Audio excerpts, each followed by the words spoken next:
Hello,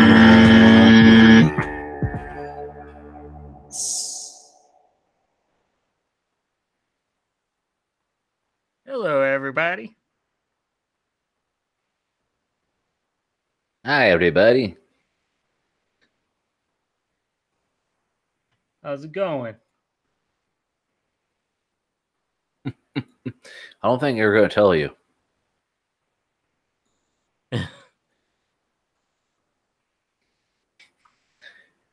How's Ian doing today?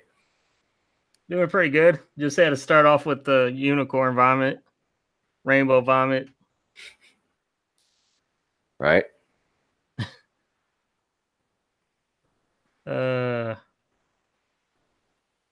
Which one's your favorite, Frank? You like the SpongeBob one, huh? Well, I mean, I like most of them, like, because as soon as I think I have a favorite, some new shit shows up that wants to dethrone said favorite.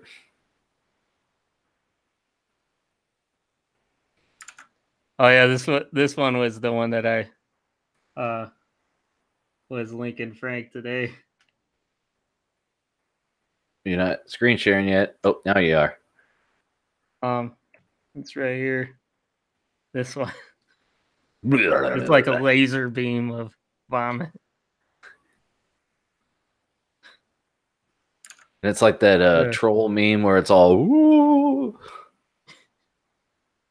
Yeah. RGB is one of those things. You either like it or you hate it.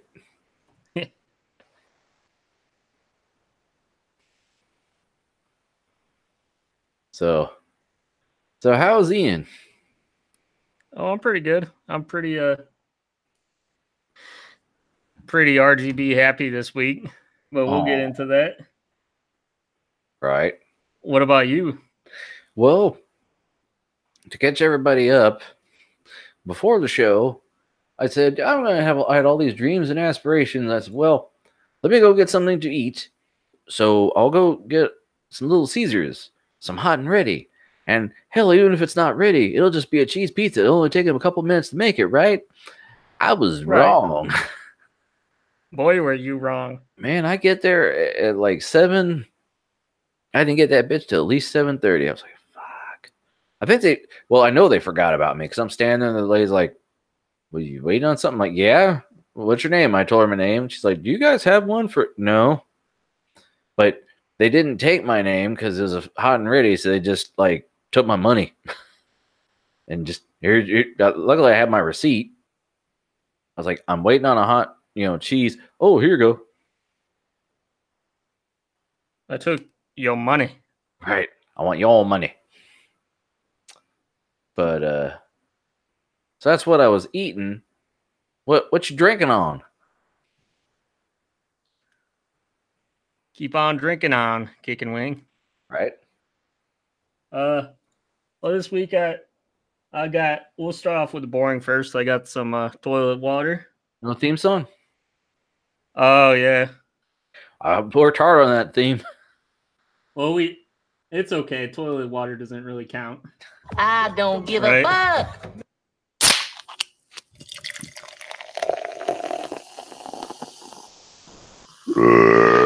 Soda Talk with Frank and Ian. Yeah, I have a couple new theme songs in my head. I just, like I said, I was like, oh man, I could do this and that, and I didn't do any of it. My bad. It's cool, man. I got my usual pineapple Fanta, but then I brought back this week. I got this orange vanilla Coke. Oh, I was gonna get one of those. I couldn't decide which flavor to get because they got really? they got like the vanilla Coke, cherry Coke, and another one, right? Yeah, my brother was actually telling me they have like a cherry vanilla now or something. Yeah. Yeah. So yeah, we're not just talking about the regular cherry Coke, and that's boring, right? No. It's cherry vanilla. which is two aight things. And then, they made them a aight. I mean, I like it, but it's like, it kind of fights with each other. It's like, am I drinking an orange, like an orange, Crush? No, not like an orange crush. Like, what do you call that Cherokee red drink or whatever? What? Cream soda. It's like, am I drinking a cream soda, an orange cream soda, or am I drinking a Coke? They kind of fight against each other. But it's enjoyable though. What about you, buddy? Well, right here I'm drinking my last Balls cherry because I thought I had more than one in there and I don't. That's your last one? How many they come in? A bottle. It's individual. Yeah. Well, they come in a case, but not at my store. They don't. So they're like $2 a bottle. So I usually grab, I don't know, as many as I can carry. And then that's all you can carry. And then before I got my pizza, I got a Code Red. I got a got kind of a tall boy can. I got one of those I ate with my dinner. I had that to drink, and then I got another one, and I got a thing of toilet water. Yeah, as you know, I like to do those in the bottles. Well, I just like the bottles because it's like you don't have to kill it in one thing and it'll go flat, Yeah, well, they didn't have the bottles of the bread like in as big a bottle. Because I'm gonna. Have you ever tried putting that shit to the test? The Game Fuel though, with the tab where you could slide it back closed. I can't imagine that it works that good though. No, probably if you just like sit it on the table and don't ever touch it. Like, no. I wouldn't even trust it. Not even just like putting it in the fridge or whatever? Nah. Well, think about it, like a 2-liter goes flat super fucking quick. Yeah, it does. So your 2-liter is for a party where you're sitting and drinking it all that night. Don't try to let that shit sit a couple of days. And even in the fridge, it's like, nope. But anyway. Anyways. Right. So what's going on? Do we even need a theme song? Are we going to need a theme song for what we've been up to? What have you been up to lately? Chicka bow bow. What have you done for me lately? Is that Janet Jackson? Yeah. So we get a copyright strike every week. Yeah. That's what we need to do. That'd be awesome. Well, what have I been doing? Mostly work. Like I said, today I was gonna play a little jingle on my phone because I have an actual a MIDI controller thing on my phone where I can it has a little keyboard that's actually pretty for a free app. It's got paid plugins and stuff, but it's actually pretty in depth. It's got a keyboard that can go up to multiple octaves. And various VSTs that for you can make sounds like strings and brass and all that shit. And there are, like I said, there are paid plugins, which I think I actually got for free because I had it so long. Like they made them paid after I bought it. But I was going to use that, and then I was like, nah, I don't want to be sitting around dicking on my phone, playing music, and singing to it and shit. Play Keyboard Kitty on your phone. Yes. So I was like, I'll just do it on my actual keyboard when I get home. But I went out to eat, and that was a bust. How many different instruments do you have? You have a guitar and a keyboard, obviously. I have multiple guitars, bass, keyboard. What else? Do I have anything else? You got a tambourine or something? I guess that would count. No, I thought I had something like some stupid little thing.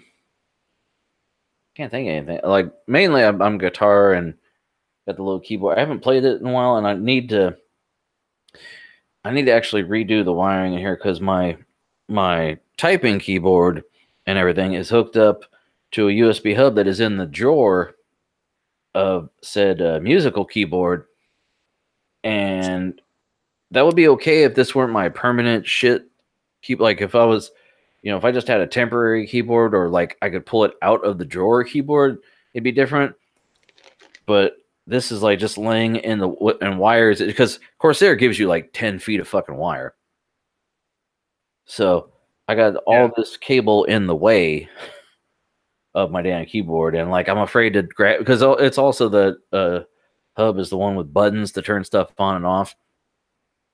So I'm afraid I'll disconnect things while I'm trying to jam. So I might play with it later, but I need to get some dedicated. I want to get a dedicated hub for everything with power because like my phone charger, I actually plugged it straight into power, and I forgot it's still like it'll trickle charge. Like if it's at 99%, it'll keep it at 99 or maybe make it to 100. But if it's at 20%, by the end of the show, I might be at like 19. You need power. Yeah. I'm like, well, I'm not using the OG wall adapter because that one's in my bedroom. It used to be plugged into my computer so I could debug and everything. But the cord's not long enough because that thing's way the hell over there. Yep. Like, PEWTER. What? Computer. Yeah. Like, okay. Example. Yeah, it ain't touching shit. It's way over. It's on the other side of a bed. And I need to get like where my those bottles are. I don't know if you can see them. I was gonna put one of my old phones up there and have the Pip-Boy app playing. Has a little animation. It looks like you're. Have you ever seen that before? Like what the Pip-Boy looks like from Fallout? Yeah. Like it's basically for those who don't play Fallout, your wrist mounted status device and inventory. Was it personal inventory? Something I don't know what the fuck. What does Pip-Boy actually stand for? But yeah, it's got a little animated thing, and it's the app was meant to go with when you bought the Pip-Boy edition of Fallout 4. You'd stick your phone in there and you'd play it along, and then like people liked it so much they made a Pip-Boy version that just has a built-in fake phone. You don't even put your phone in it. It's like its own Bluetooth thing, but it's more expensive. So yeah, Nate was showing me he has one, even though he doesn't really play the game. He played 4 when it came out, right? I think so. I forget. He collects all that stuff and tries to sell them. Like he's got the Mega Man gun, and he's got the gun from what is it, Portal or whatever? I guess is like a couple $100. So it's worth a personal information processor. That's what Pip-Boy is. Yeah. The thing is, they threw Boy in there, and people always go, "That's a little mascot, right?" I actually have a Vault Boy shirt on right now. No, he's Vault Boy is the thing. He's in all their animation, like when they watch like movies and stuff, like be prepared and do this, like the little tutorial videos that the Vault company made, Vault-Tec made. He's in the videos and stuff as the mascot and getting killed and dying and stuff. It's hilarious. Yeah, he's basically the mascot of the game. Yeah, I mean, there's guys on YouTube that their whole thing is just the lore of the game, like what happened in this town that you go through, because you play the game and you might like you go through all the like what they call found environment stuff, like you find the storytelling without actually talking to NPCs. There's entire video series on just like certain towns and different versions of the game, or like things in the game that carry over. Because actually, I told you Bethesda bought the rights from I think it was Black Isle Studios way back in the day, and they kept a lot of the stuff from the first couple games, And it's actually interesting to see how far it carries over. And then they kind of just shit on the whole canon idea when they made 76 because people are like, no, that would make like fucking a bunch of trickies. No, it doesn't make sense because they wouldn't have had this then. And Bethesda's like, but that money though. Yeah. Shut up. That dough though. I want money. I want your money. But yeah, it's interesting.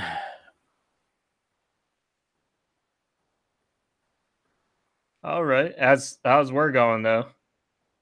I mean, it's I been working 9 to 5. Floyd interaction. You know, I actually don't see him as much because this week I was in a different building.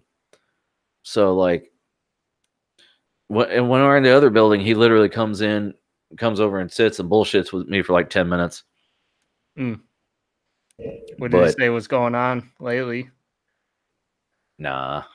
He's been forgot. What? I forgot to get that vaping article, man. Oh, you got the story about how he's gonna destroy himself?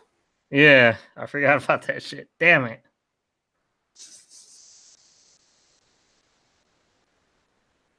Yeah, I'm sure he's got a lot of Xbox shit going on now. Yeah.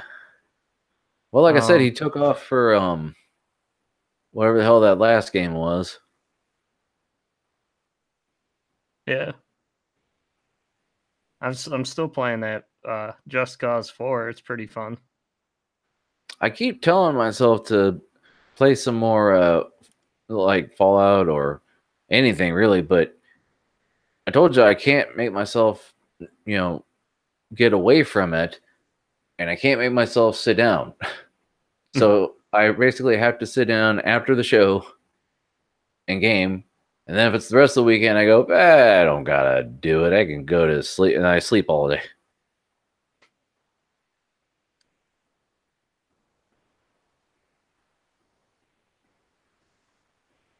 Mm-hmm. Anyway, so that's what you've been up to, huh?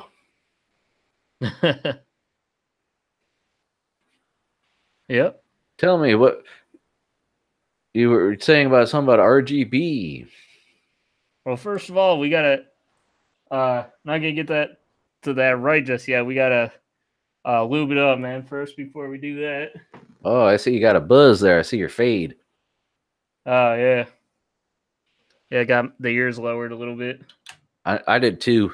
I was starting to look like fucking Wolverine. How often do you get yours done? I get a haircut once a month. Oh, okay. Because I find the same person. Yeah, I make an appointment because like I used to just go see the walk-in guy that like the barbershop I go to. The two guys own it, and then they hired guys that were supposed to take care of walk-ins.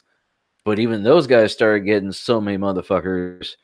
And like if you go for a walk-in, they're like, "Oh man, there's already dudes ahead of you, so you're not gonna get seen today. You might want to make an appointment." So I just make a fucking appointment.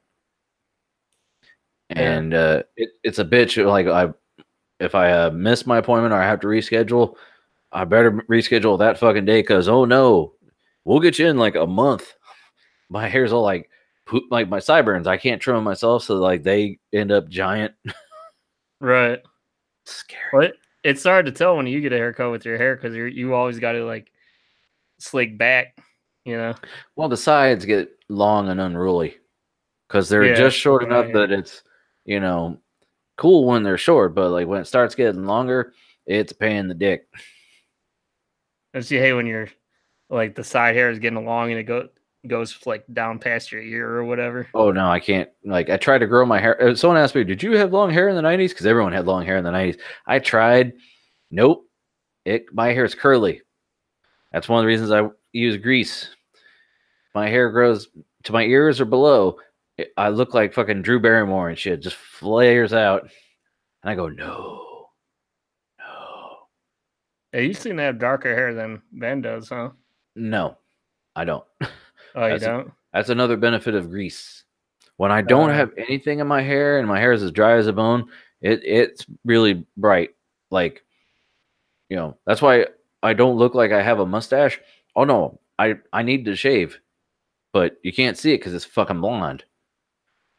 It's like what they call a milk mustache. You can't see it. Yeah. Even when it's full, like growing over my lips into my mouth and shit, it's still blonde. You can't see anything. Yeah, I shaved today. It always feels good after a fresh shave. I'm just lazy. I do it once a week. Anyways, I got this in the mail. Ooh, my Xbox One controller. Ooh. For it's gonna be for my computer to match my white and black tower. Did you engrave it? No, I didn't. With D's nuts? No, I didn't do that shit. That shit was expensive, man. Oh. The engraving thing. They added like $20 on there. And then I got this. This is the adapter for the computer. Oh, it won't take just like your regular Bluetooth that comes with your computer? No, I don't think my motherboard had Bluetooth. Oh, yeah. Sometimes they don't, yeah. My last one didn't. This one has it, I think. Yeah, no, I don't get any kind of well, I have a basic RGB header on there, but that's about it. I have two, but like I said, the addressable one right now, my water pump's hooked up to it, and I ain't taking nothing off.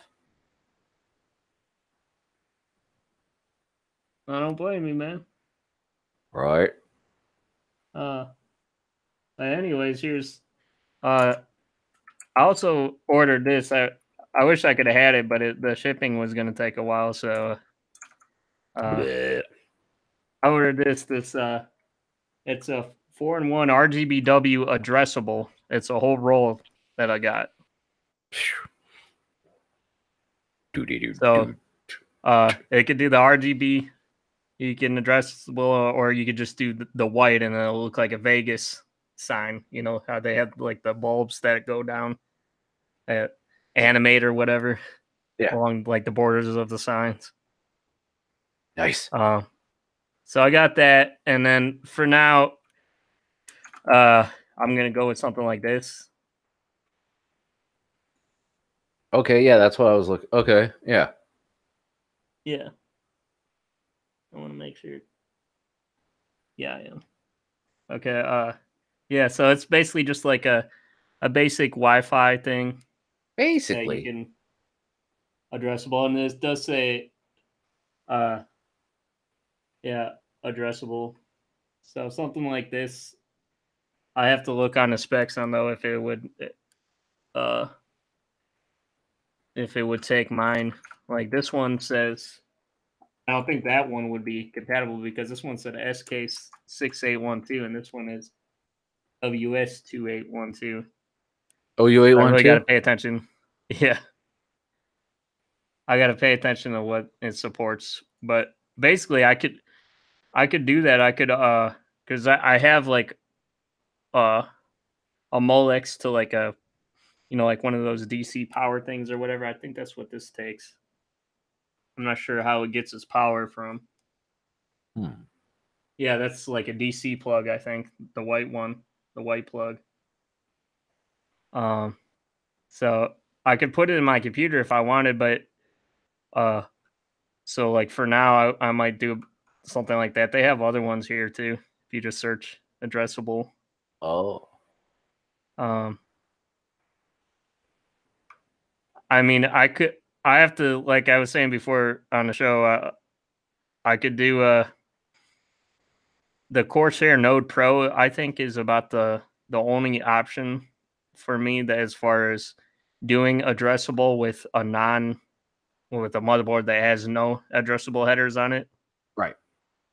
It seems to be the only option. The Fantex makes one, but like theirs is proprietary, I think. I've been trying to see, like, because they don't want you to see the connectors until like too late. You fucking got it, motherfucker. Yeah, that's what it seems like.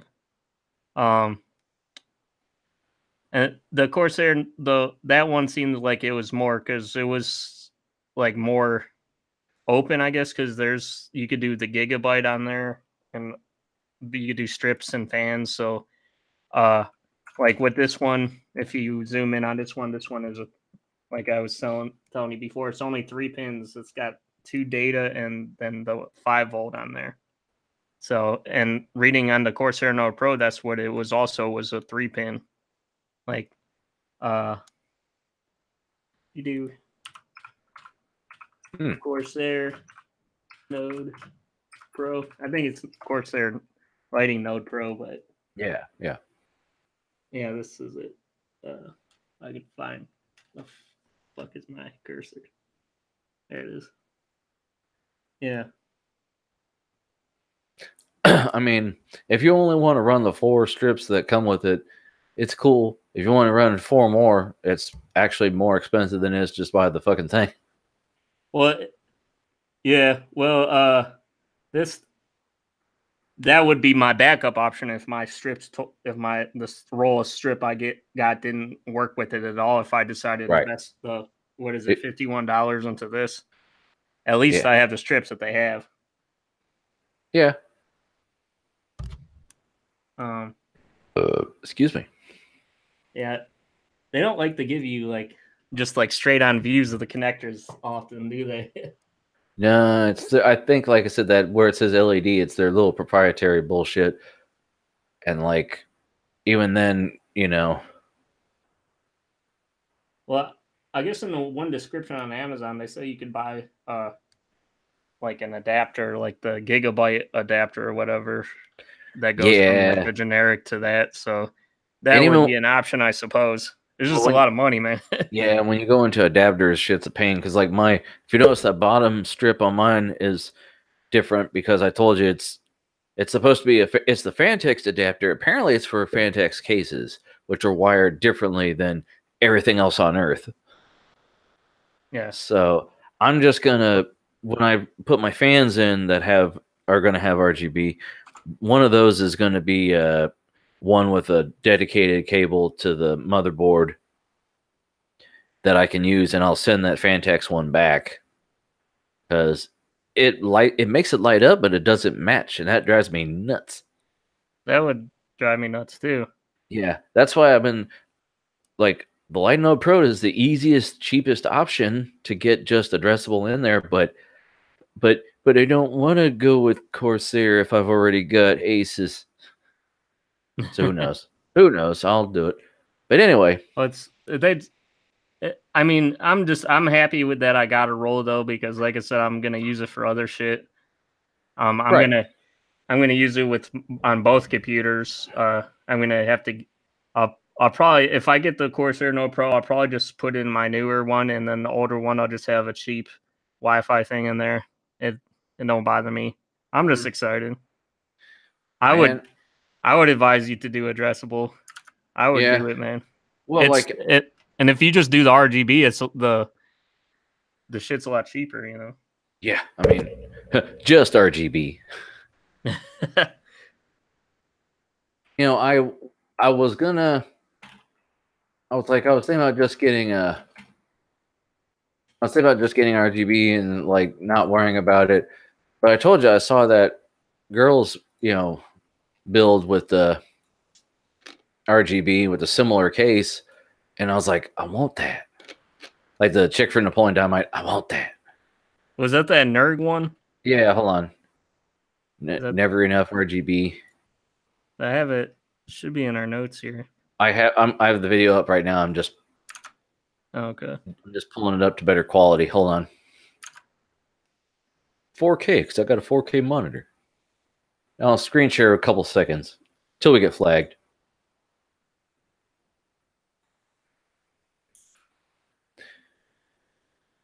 See that shit on the right? Hold on. Oh, yeah. I mean, I want that. That would be sweet, man. Oh, yeah. So, yeah. Anyway. But no, I thought you had like, I was trying to look for it because on the builds you actually had, it was like an article about it or something, I thought. Or like what? Oh, post. Yeah, the PC part picker list. Oh yeah, that was it. That's where it came from. Yeah, she had some good stuff in there though too, right? Mm-hmm. Let me see. Sorry, I'm flipping the cushion on my seat and refilling my beverage while I talk to you.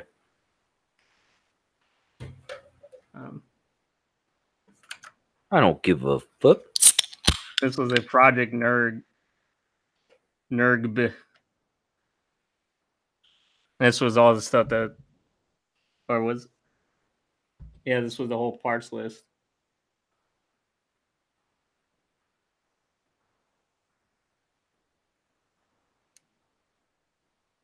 Looks pretty nice. I wonder if there's any good parts list yet that has the Royal Art Trident Z yet. Well. Oh, shit. Hold on. My damn cushion moved on me when I sat down. Pushing for the pushing. Yeah. Okay. So when you search things, I am not a professional Googler, as in I don't get paid to Google shit. But goddamn, I should. Because you're not like one of those people that are like, you're like that Joe Rogan podcast that people are talking about, and the guy brings it up in like a couple seconds.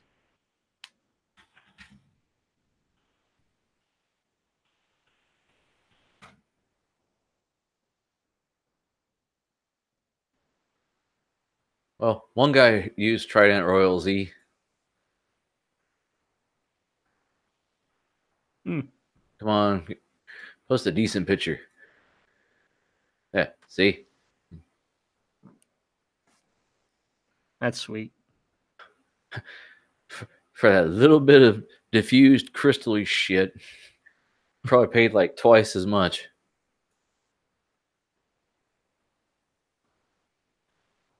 Look at this. Like, he could have hit it with some of that fucking paint that makes shit like all jagged. You know that? You probably could have just done that with some hot glue. Yeah. Well, hot glue over the RGB.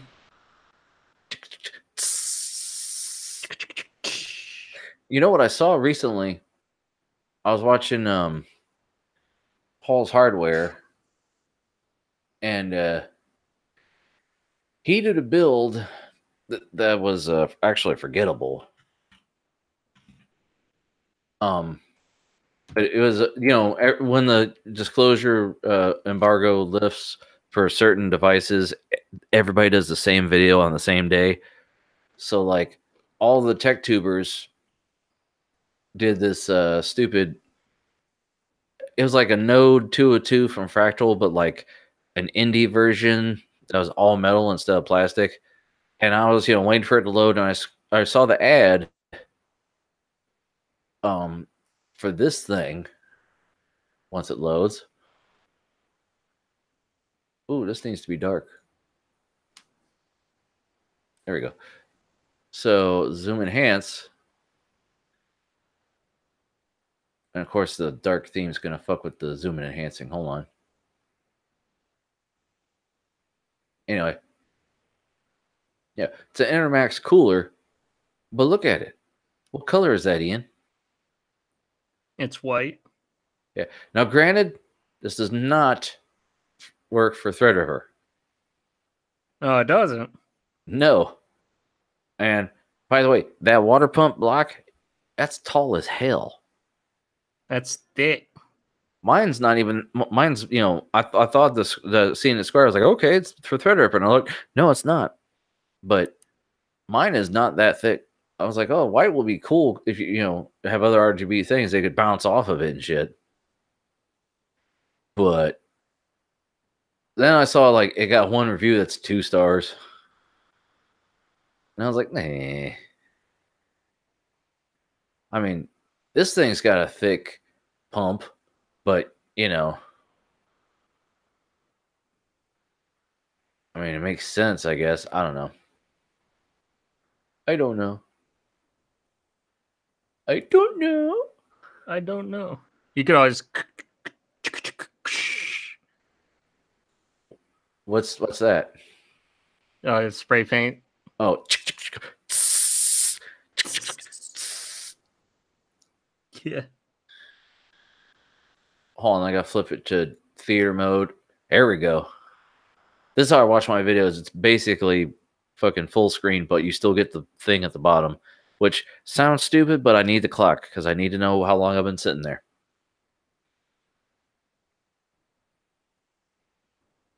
But he doesn't use it for this because, yeah, see what I said? It basically looks like a No 202.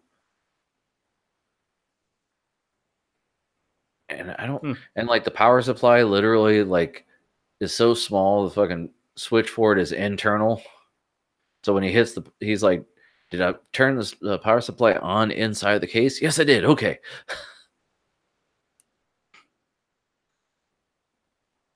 It's only a little bit bigger than an Xbox 3 or Xbox One. Oh, yeah.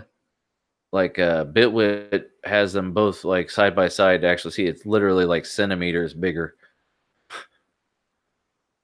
So, I mean, if you want to, I guess. Yeah. But anyway, do you want to get into some battle stations or videos of the week or something?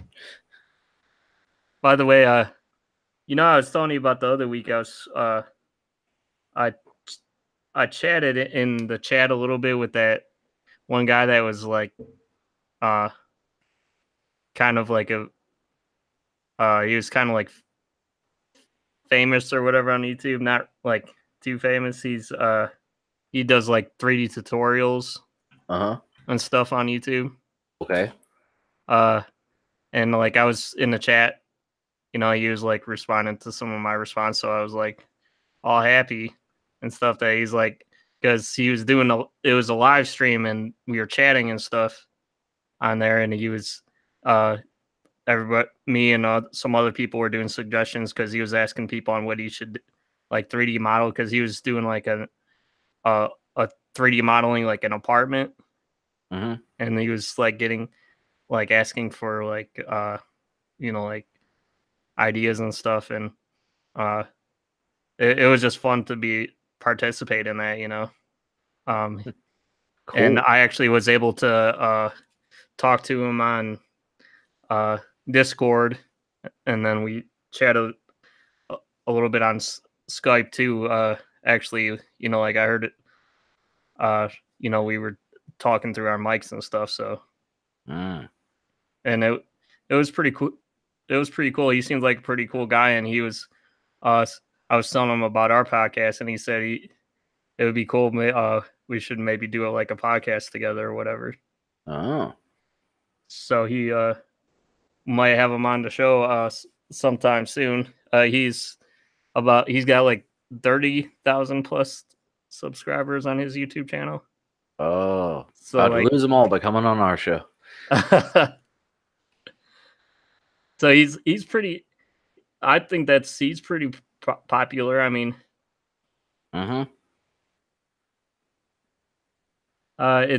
he's definitely got. I think like the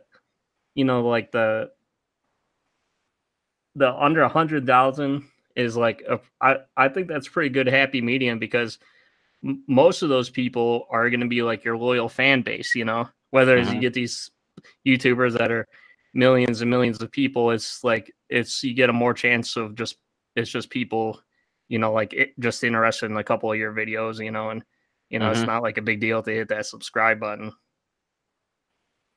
But when you have a smaller, closer knit thing where you can actually engage, like with people's comments, and like when you do like the live stream chats and stuff, it seems like it's like a lot easier, because like I noticed a lot of like larger people like Linus and stuff, they like you never see them like engage with the community at all. At least it doesn't seem like that they do, Yeah, the super chat is like where you pay money to chat.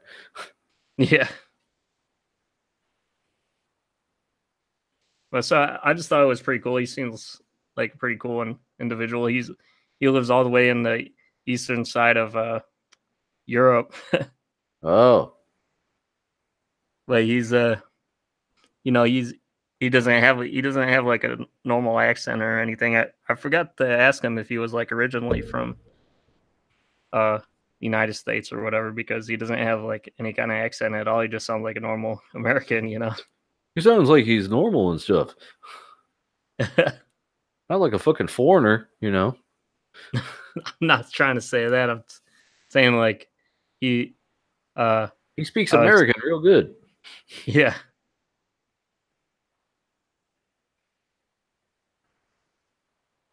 He just I don't know, it just seems like he's pretty down to earth and stuff, you know. Well, that's cool. Yeah. So, what's your video of the week, sir? Oh yeah, you want to do a video of the week first? Well, I mean, isn't that the way it was in our emails? Sure.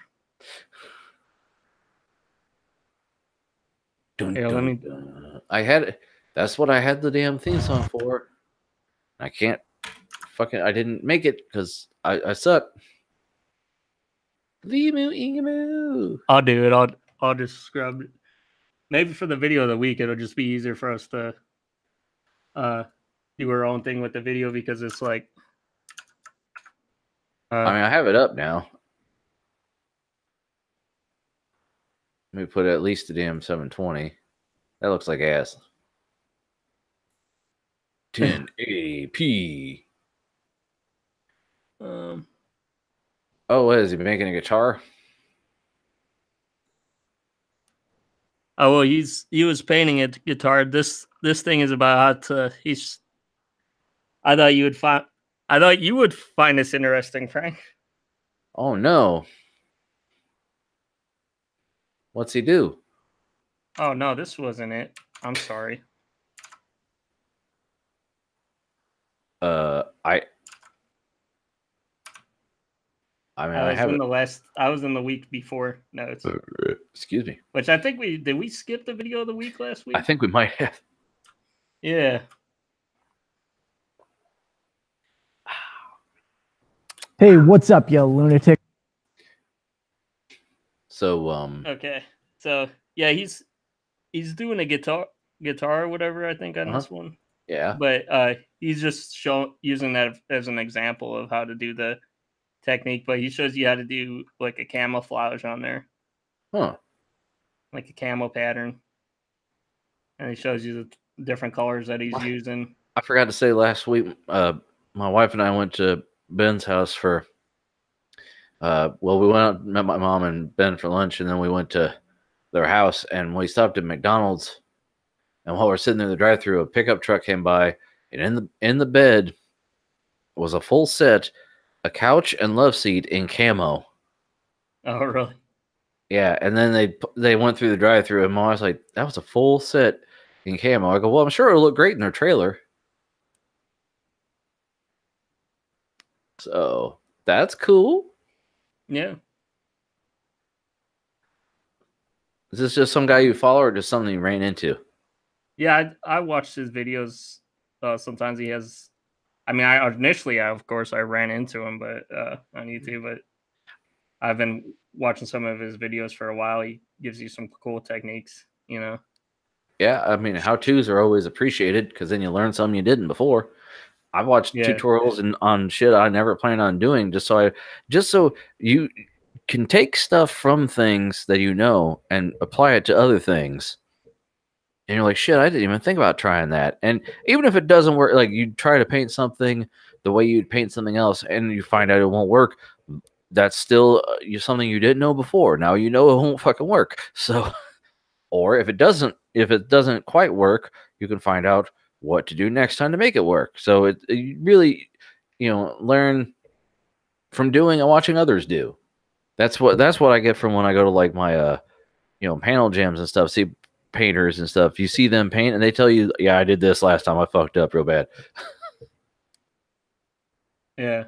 But So basically, he's using these crumpled up trash bags to give it this specific kind of pattern, and then you like you like layer it on, and then uh, put the trash bag on back again, and then like mess around with it a little bit, and it gives it like more of like a hunting type of outdoor camo, I guess, pattern. God damn it! It's not so much of a like a military type of camo, but it's more of like I guess like an outdoor type So of thing, I just clicked a link I had in the chat and I got kicked. Oh, you did? Yeah. So I'll open my email again real quick here. I had one actual video of the week I wanted to use, but I had two more that I wanted to show. Just because, like I said, they seemed interesting.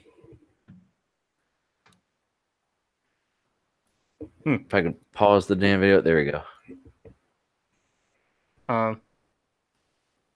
Sorry. Yeah, just oh, that's cool. Trying to get this damn second video to load just so I can. Why am I even bothering with this? I'm just gonna copy and paste anyway. Anyway. Yeah. My bad. But no, I don't know what you heard I was saying, but basically the technique this guy was using was like doing this shit in layers. He was using like a crumpled up trash bag to sort of take the paint away and do a certain kind of effect with it, which I like to watch a lot of these like technique videos with painting and stuff, because like I see this other guy's channel, Commando Designs. He does things where he shows you can actually do masking work with like dish soap or like even like mustard and stuff, because like when you spray paint on it, it'll where you put that thing, the spray paint won't have it adhere to it or whatever. Yeah, sometimes they use like Vaseline, but like you said, mustard, it gives it more of a runny look and easy to clean off. And now mustard, I can kind of imagine being acidic, a little bit.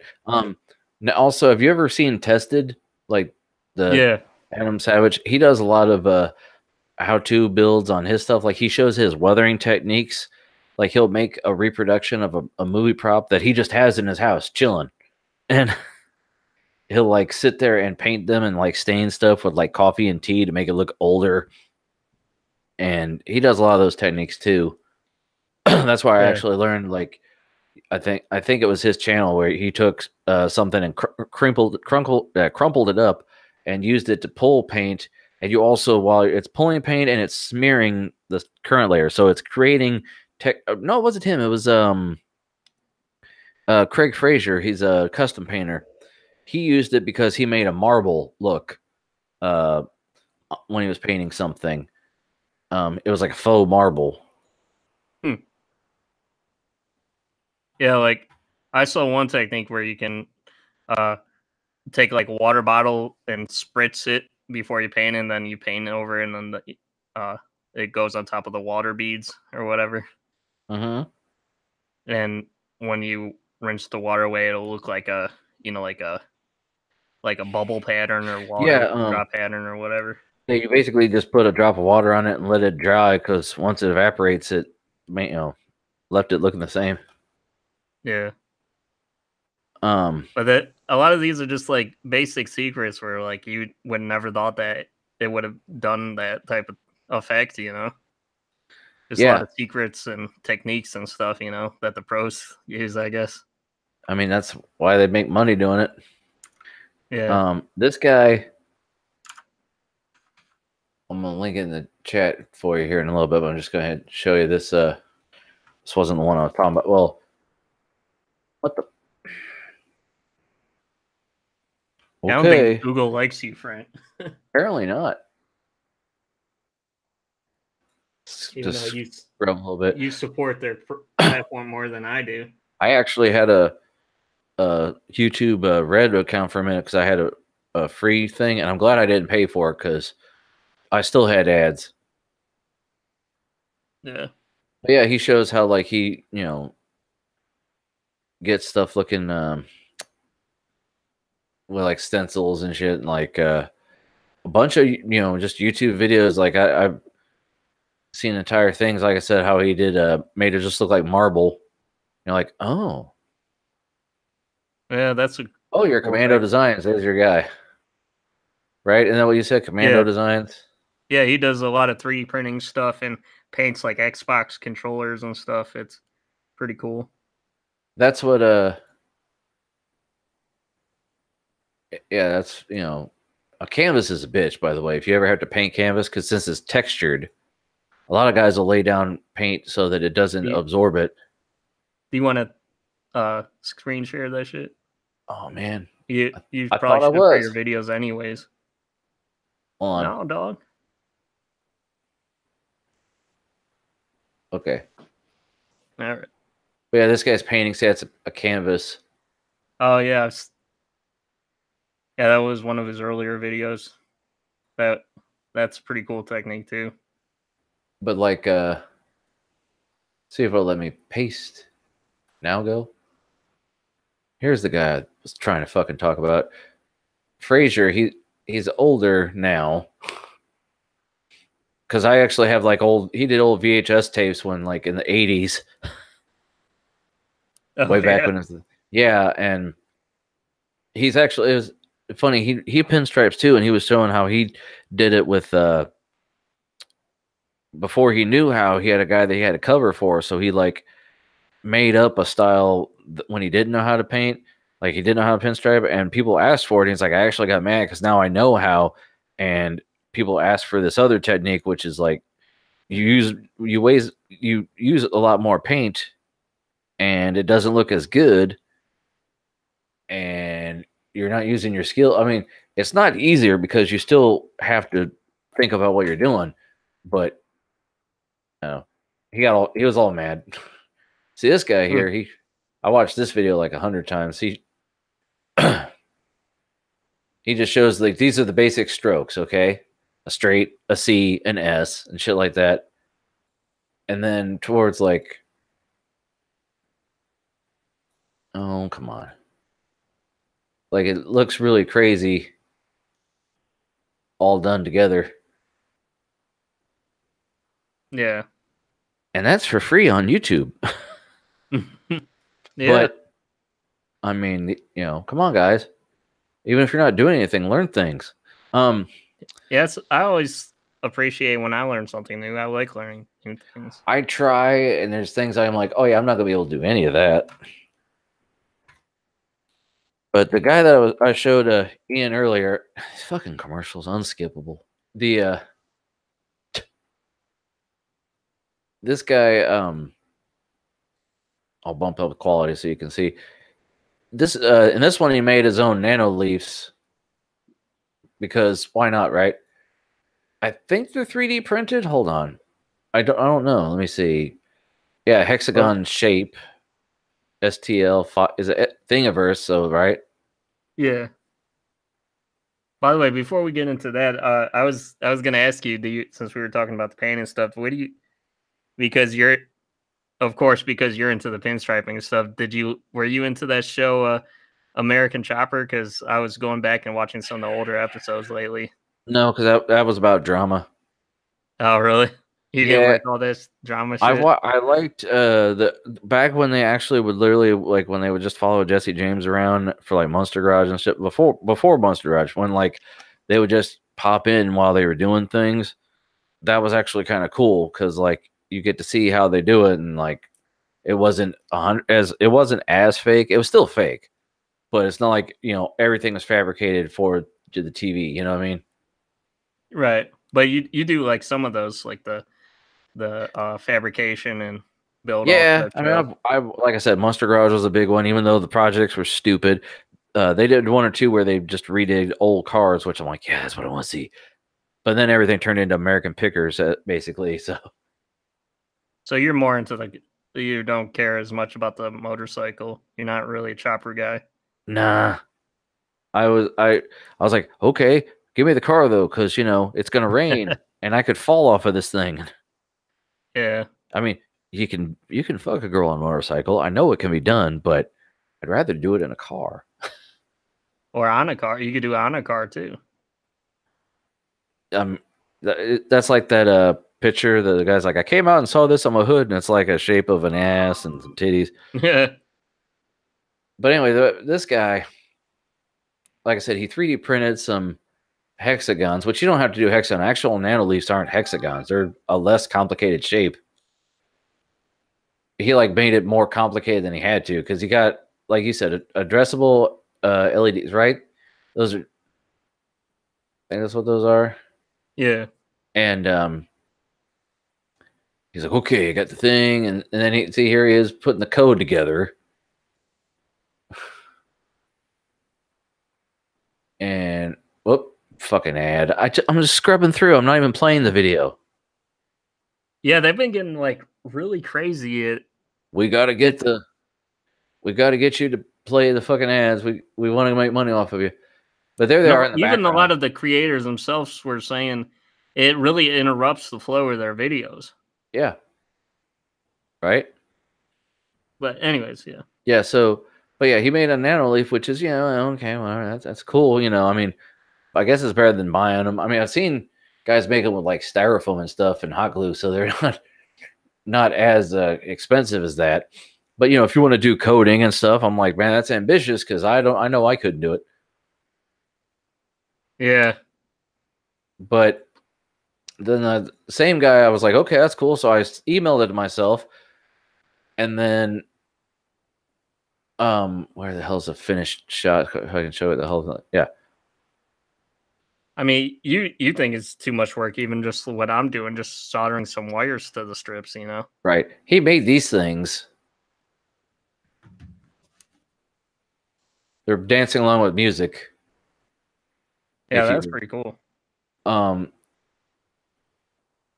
But he goes crazy. This is a whole, how long is this video? It's about a 20-minute video. And he literally has like gravity paper. He's like, yeah, so got a microphone with this thing and these speakers, and and puts it was originally he was gonna do 4 in one each corner, but like one of them he fucked up. So he's like, so I made 3. And see, he's got aluminum channel, and he makes a diffuser out of plexiglass. Yeah, that's like really dense. I got the one where it's 300 LEDs for 16 feet. That one's a lot more even, I think. And even like I said, the bases are made out of wood. So like he sands the hell out of them. And there's this Wi-Fi board he uses for the controls. And he's making the box again for the thing. He even made the switch to turn it on and off, I think, as LED or whatever. I'm like, dude, why are you making it so fucking hard? See, like that's the microphone. Because he had to make a microphone and then the lamps. And the microphone thing, like I said, it has a little light up. Why does it have to light up? That's just extra soldering you didn't need to do. You could have gave yourself cancer for this extra thing. I mean, they look cool as shit, though. So, yeah, they do. But those are... that's not the video of the week that I wanted to discuss, though. I just wanted to bring them to your attention. That was a bonus one, just like the battle station. Right. This one is more of a discussion piece because it's an article I'm going to talk about later in the show, but it's near and dear to my heart. Kickstart, right? I'm sure you remember me talking about the Outer Worlds. Oh boy, I gotta shut up, Ted. Too. Okay, I'll leave this for later in the show, but basically. He sums up what we're going to talk about later. How's that? Yeah. Basically. Sure, Ted. So it's good that I had filler because I couldn't talk about this. Right. See? Okay, so now on to stations. Hit us with the theme song. Sure, I'll smack you. Upside. Man, you're a Battlestations. Man, you're a Battlestations. Station. Okay, hold on. I gotta.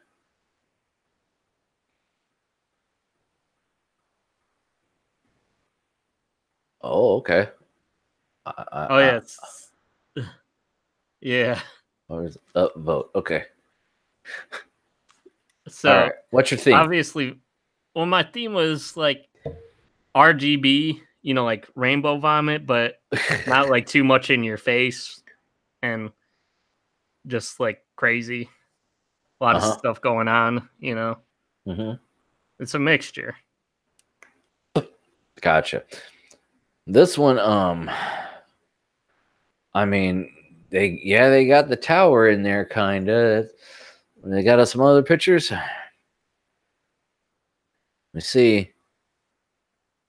Hey, no. Functional. No, I don't see it. Get what you get. Right. That's all you get. Oh wait, shows more of the desk itself. Hold on. Okay, kinda. Yeah. Got some. Are those some amps down there? Like Yes. guitar amps? Yes. Yes, they both appear to be Fenders, or at least one is a real Fender and the other is possibly a Fender clone. I can't. It's too. This camera was a potato, so you can't see. The one on the left says Fender, obviously. The one in the right is what they call a tweed case, because the material you actually see is the tweed material, especially I think the mesh. But I can't tell if it's an actual product by Fender or the knockoffs even use the same material.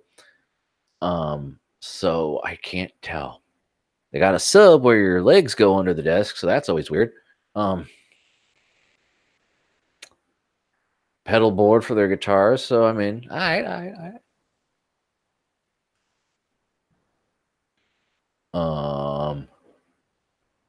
But yeah, what are your thoughts on this first station? I like it. I mean, I saw the, very symmetrical. Well, I mean, for the monitors, yes, and initially, but then there's so much stuff, it starts to fall apart. Because you do have the mixer / whatever the hell that is on the right, emulating it. And then you got the two lava lamps, but then you start, yeah. But it does have a certain balance you need. Like I said, I saw the Fallout helmet bank on top of the speakers, so I gave it an upvote just because of that. Got the Nanoleaf Aura, which means they paid out the ass. They like that burned out CD because they have it on the desk and then they have it on the computer. So I'm guessing he made it because he's got a stack of them. It looks like.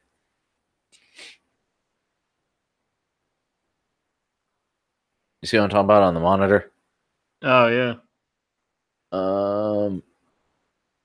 But yeah, it's alright. Let me move on to the next one because it's gonna be a long night. We're just doing battle stations and it's already 11 o'clock, so I'm gonna go home and see my family. Oh, here we go. Weeb. Oh yeah, Weeb here. You know how I know? How do you know? Okay, first off, you got the wall scrolls, which are Weeb, right? Right.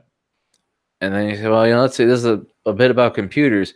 Oh, look, anime figurines in the case. Not just one, dose. Yep.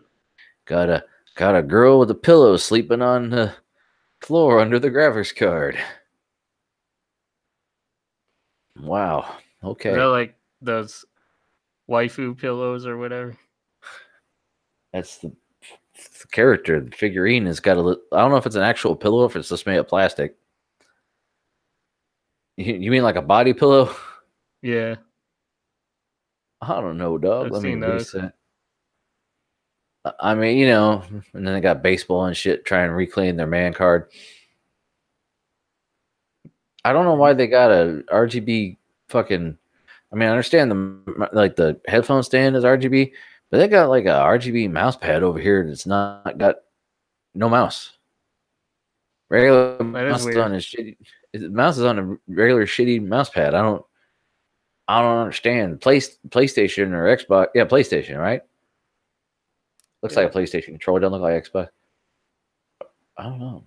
I don't know, son. It's kind of weird. Is that an IKEA disc? It could be because I don't think so though. I don't know because there's the legs, like they're actual like desk legs, not like.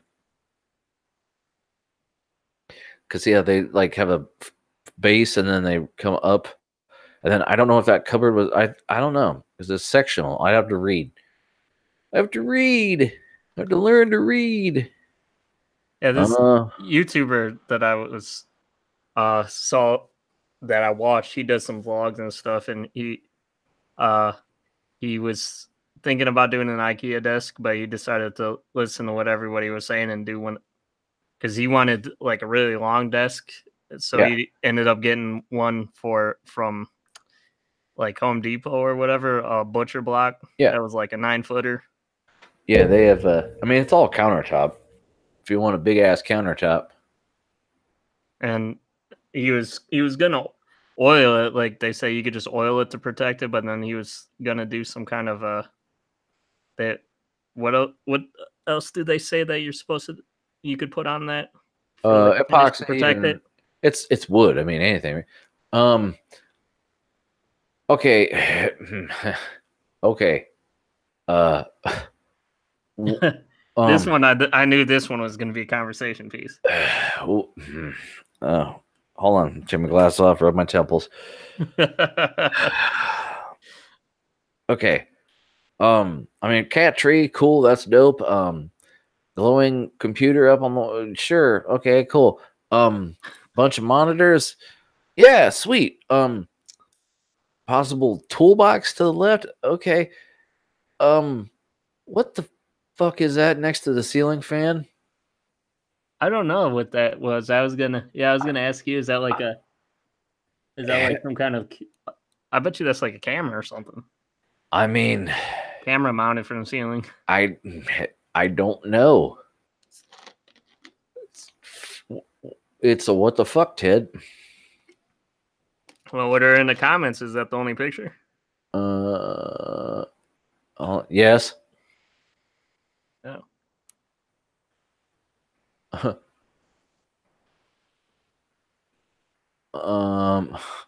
What's mounted above the monitors? And no one says anything. Yeah. So, yeah.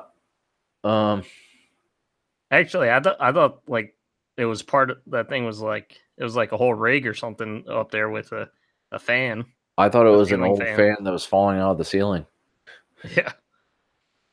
I didn't know what. So you had 4 setups this week. Yeah, I couldn't just do 3. This one had a lot going on too.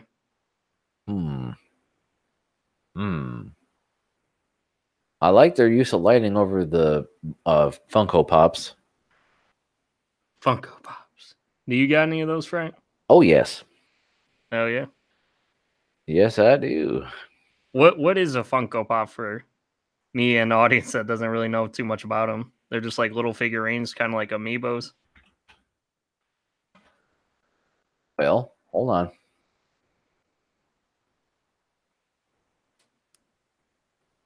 What is Funko Pop? Funko Inc. is an American company that manufactures licensed pop culture collectibles. Funko is best known for producing licensed vinyl figures, vinyl figurines, and bobbleheads. In addition, Funko produces produces licensed plus action figures and licensed electronic items such as USB drives, lamps, and headphones. So basically, it's a vinyl figure made by a pop culture figure made by the company Funko, and usually they're basically a stylization of a stylized version of a pop character. Like here is, zoom enhance the Pennywise from It, and then you got. I think they have like a Deadpool one. Yeah, like here's, Thanos. Yeah. And you like some of them are like such a stretch. You have to really think about what they are. Like Kevin Smith's got one. It's basically like anything. I mean, yeah. And the thing is, you get things that you're interested in, and you see that they made one, and then you put it on a shelf. And originally, everyone's like, "Oh, why do I need the box?" They throw the box away, and that's not smart if you want 1,000 of them like everybody. Because I have a shelf with 6 of them over there that I'm just leaving them in the box because I'm not going to be able to organize them otherwise. Yeah. I have several Army of Darkness figurines. Ash from Army of Darkness, right? Yeah. I've got like 2 or 3 Ash figurines. Like, do a search real quick on my Amazon orders for Pop, because I know I'm. No, well, see, and also I have some Funko Pop. I have some mugs that are like stylized. Like, hold on, copy link. Show you right here. Right chair. I have this mug of Boba Fett. And similar deal with the Rocket. My wife got me these for Christmas or my birthday or just because she saw them. And they're ceramic mugs. But, they're... Oh, yeah, I do have 1, 2, 3. Yeah, I got 3 Ash figures. Jesus. I'm a big fan of Armored Darkness. I got this guy, which is Ash, Evil Dead from the TV series. See, he's a little older. He's got hints of white in his hair, and he's wearing the leather harness and stuff.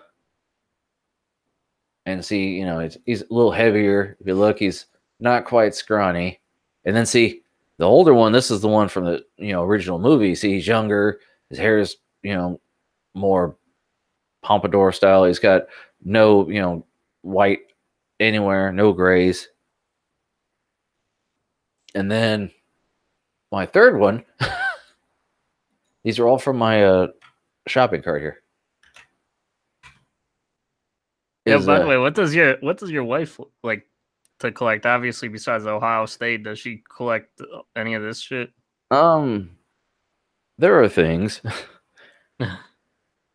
Hold on. See, this is a different Ash versus Evil Dead. The whole side of him's covered in blood. It's the exact same as the other figure. Yeah. She's got a few figures. She's got 11 from Stranger Things on a keychain and Groot on a keychain. That's and cool. Like I said, she got me. She's got all the Disney villains that she likes, like Maleficent and Ursula and a couple others. She got me this guy, which is, tell me that's not dope. Bob Ross, right? I mean, she got me this dude Slash.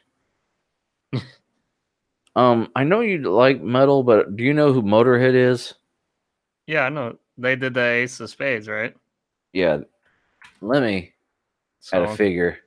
Ace of Spades. Ace of Spades. And I'm like, what? I gotta. Oh, so yeah, my wife got me that. It was. That's so cool. I don't know what to do with these guys if I don't have them just like stacked up somewhere. So they're in boxes. Anyway, but yes, you can get things of basically inspired by characters you enjoy, and Yeah, I mean, I kind of had a general idea of what they were. I wasn't sure if they were like a specific line or something, or Funko is the company, and Pop is the design, or the the branch. I get because they, like I said, they made Pop mugs and shit. So it's all that stylized, very stripped down, rudimentary version of the character. I have a Marty McFly on a hoverboard keychain. They make Fallout figures out the ass. I've got little keychain Vault Boys and shit. that would probably be pretty fun to have the job where you're like 3D modeling that on the computer or whatever. And they might even just do it out of clay because, like I said, it's very rudimentary. Yeah. I want to show you something else too. If you ever, oh boy, some of the people who collect Funko Pops, like I remember, I've follow some Funko Pop subreddits, and those people are fucking crazy. Like, I mean, just so I can see what new thing is coming out that I don't have, that I might be interested in. Oh no, like, this is a cool accessory. Basically, that's what I'm trying to get at here. Let me zoom in hand so you can see what the hell it is. Accessory to murder, what? Shh. No, you buy a baseball bat case. It's a case that is made to hold a baseball bat. Like you get an autographed baseball bat. Yeah. Well, you buy the case for it, and it's just big enough to hold 1, 2, 3, 4, 5, 6 Funkos, I think, in boxes, if not several loose ones. So these two on the ends are what the things look like, and then you got 1, 2, 3, 3 cases portrait. No, 3 cases landscape, 2 portrait on the ends, and then boxes in between. So, I mean, those things are like, they could be $50 a case. So they probably got them with the coupon because Michaels has them for like 40% off, 25% off on sale items. So basically, they were 23 each. Oh yeah, someone said, "Are they 80 bucks?" Correct me if I'm wrong. I think the coupon $30 each. Anyway, still $30 each is pretty fucking expensive. Dude, but, I'd feel bad for that person that like they get their Funko Pop shelf knocked over and it's like all outside of the boxes and organized and everything. They got like hundreds on there. Right. I mean, if obviously they got a theme going. Like this guy here's got, what is it? Rick and Morty. So they have to be out of the box just to fit that many in there. And I'm Pickle Rick. Right. I've seen people's, little Fallout setups where they have all their Fallout memorabilia and shit in a, collection, and they cram as many of these as they can in there because I didn't realize there's so damn many. And, I have a bunch, and I'm like, oh, fuck, I'm not going to be able to display these because the case is made of wood. It's kind of heavy. You got to nail it to the wall and shit. I don't know if it can be held up with some command strips or not. I'm going to have to try. But yeah, this is pretty dope. Back to on task. They got their console shit. They got a TV above their bed. Okay, dream your dream. This one's gonna be tough, man. Right. I mean, let's see here. Okay, so. Okay, so I'm gonna go with my first station. It's gonna be the shit on the ceiling because, just like me, he turns the light off. You can't see the wires. Shit ton of monitors. Cats. Monitors just take it all the way home. Yeah. You just like have everything else black, and you just have the monitor. Yeah, I mean, because what are you gonna look at? Monitors. This it'd be cool, but he's got one screen. I mean, here he's at least got 2 and a TV, and then this one has 2. So, are you going by order of how many monitors are in there?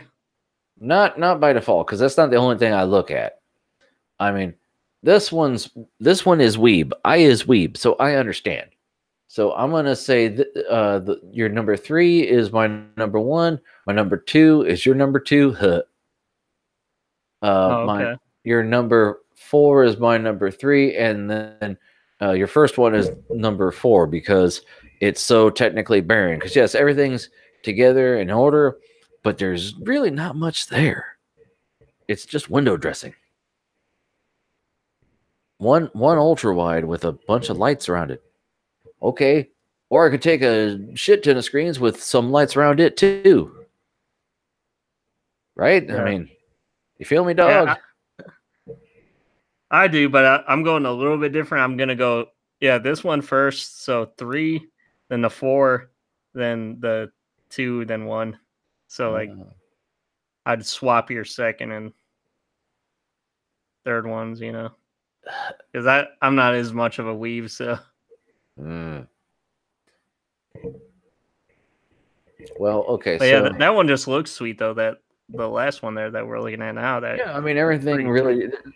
Even though there's LEDs and RGBs, they don't overtake everything. Like, Yeah, that's what I said. The whole theme is RGB, but not too much in your face.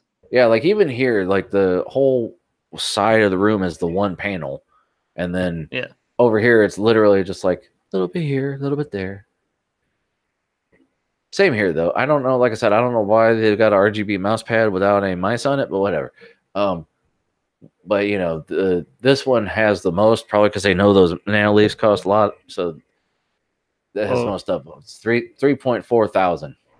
Yeah, what's the internet smoking? I guess. And they think that, and then your other one's only got 1.3 thousand. So yeah. What did the screen one do? Oh, I just closed it. Oh goddamn. I don't care enough. Just kidding. I care. I care a lot. I care a heck of a lot. Oh, only 38. But it's recent. It's like 9 hours ago. Yeah.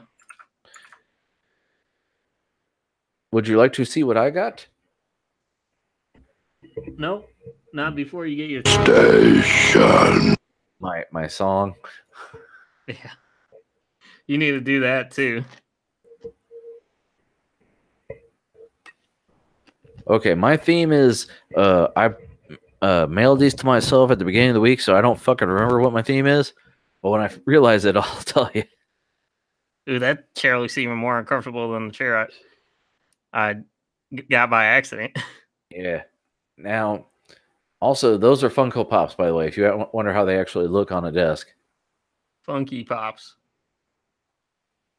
They got it, they got an Asus GPU that's vertical. They got the Kraken, I think, right? Isn't that what that? Yeah. Release the Kraken. Yeah, they got Animu. They got a RGB mouse pad.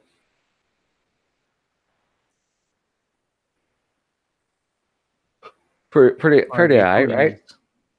Right. RG, please. RGB's nuts. Yep.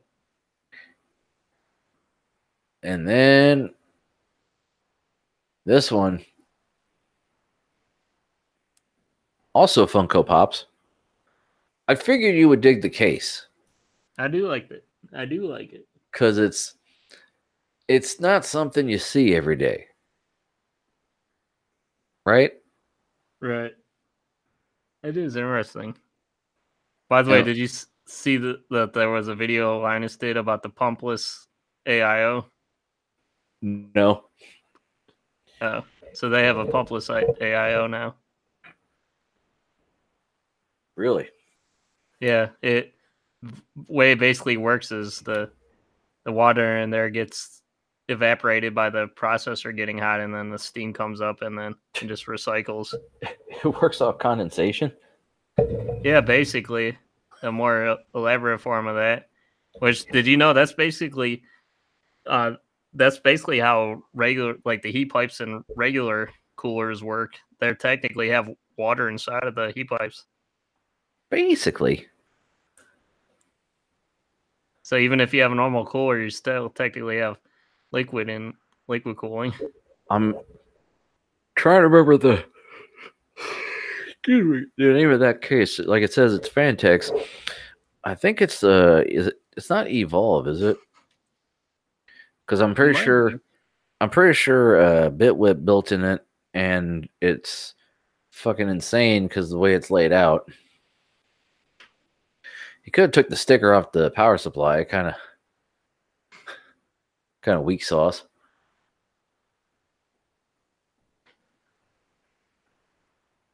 But I also got a RGB mouse pad.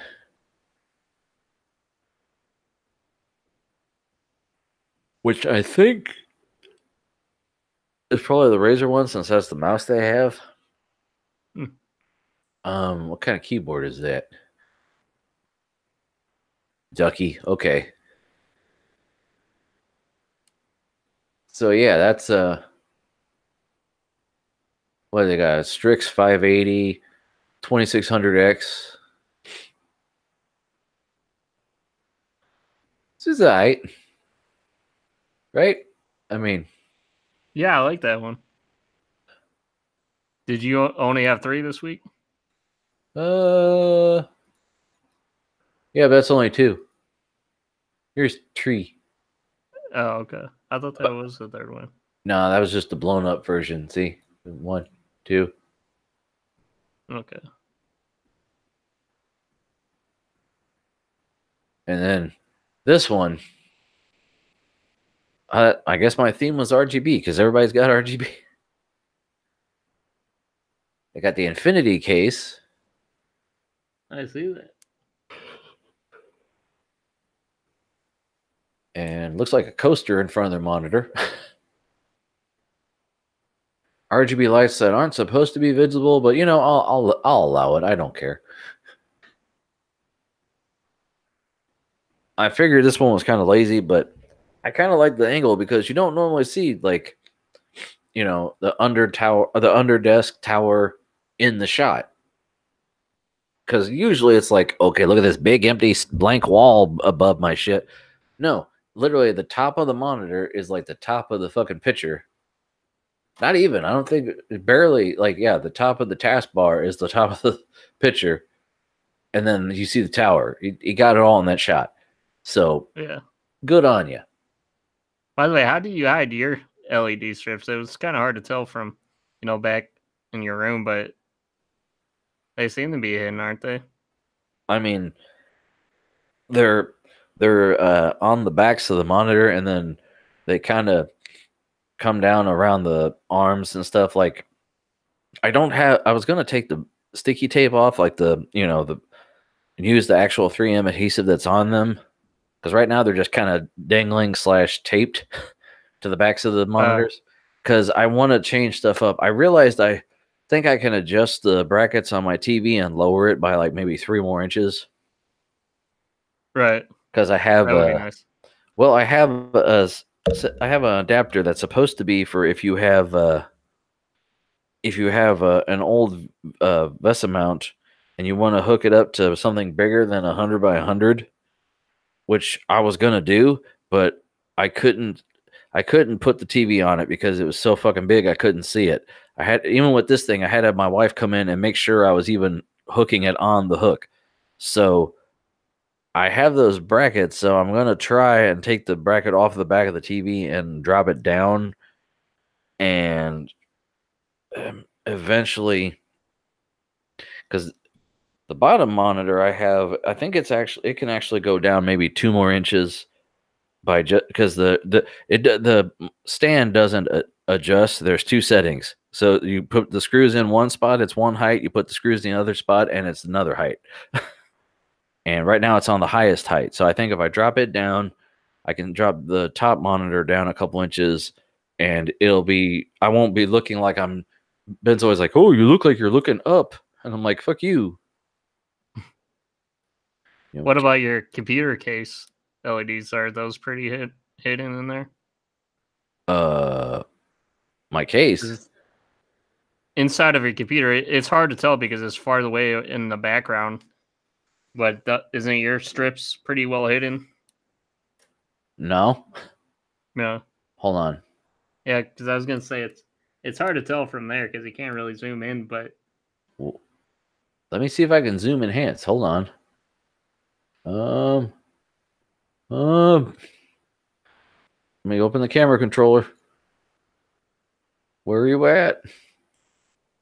No, like just at the bottom, it just looks blown out. Well, yeah. But like in real life, you could see the individual dots on there. I mean, yeah, because it's. Hold on. Oh, go away thing. Close. Okay. On my case, which is the Define S2 images. Okay.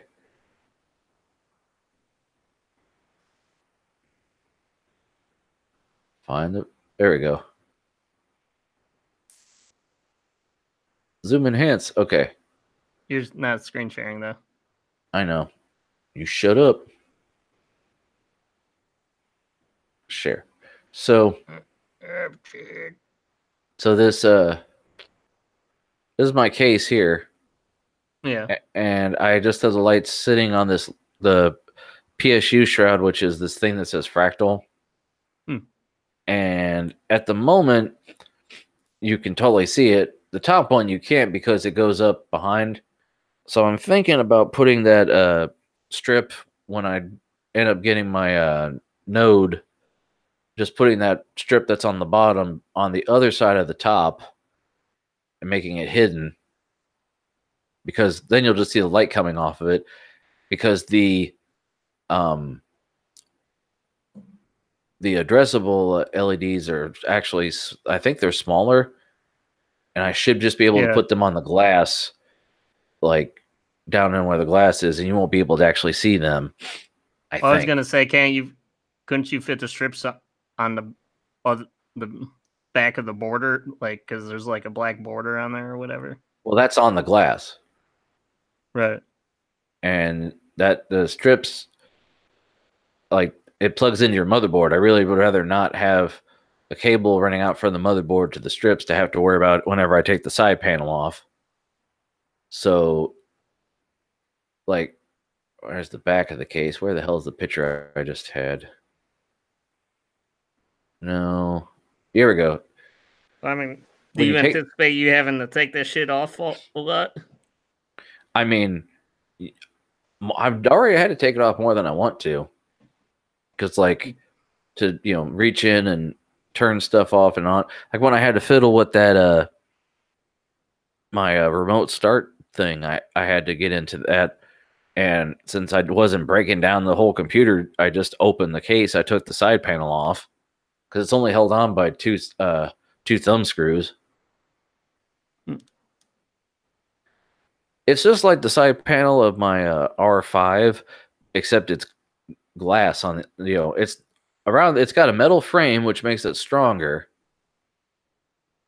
But yeah, as you can see, it slides down and rests in along this channel a little bit. So I believe the strips can sit down, a little bit, because that RGB build I was showing you the video for, that's where they were there. I just don't know without taking out and looking at it. Yeah, you know what I mean? Right. I was just curious because I have to figure out what to do about mine because I have tempered glass also. Now, here's what the back looks like when you don't have a bunch of shit in it, which I do. Yeah. I have all 3 hard drives in there. And it came with a little piggyback thing to plug in 3 at the same time. They even put a fake SSD right here. That's awful nice of them. Show what it looks like. Right. It's got an integrated fan controller, so like a fan hub. So if you want to put in a bunch of fans and use PWN for them, it'll be, it's an option. And by the way, I was thinking of you because when I was looking at the, yeah, when I was looking at some of the RGB hub options, I noticed they had one.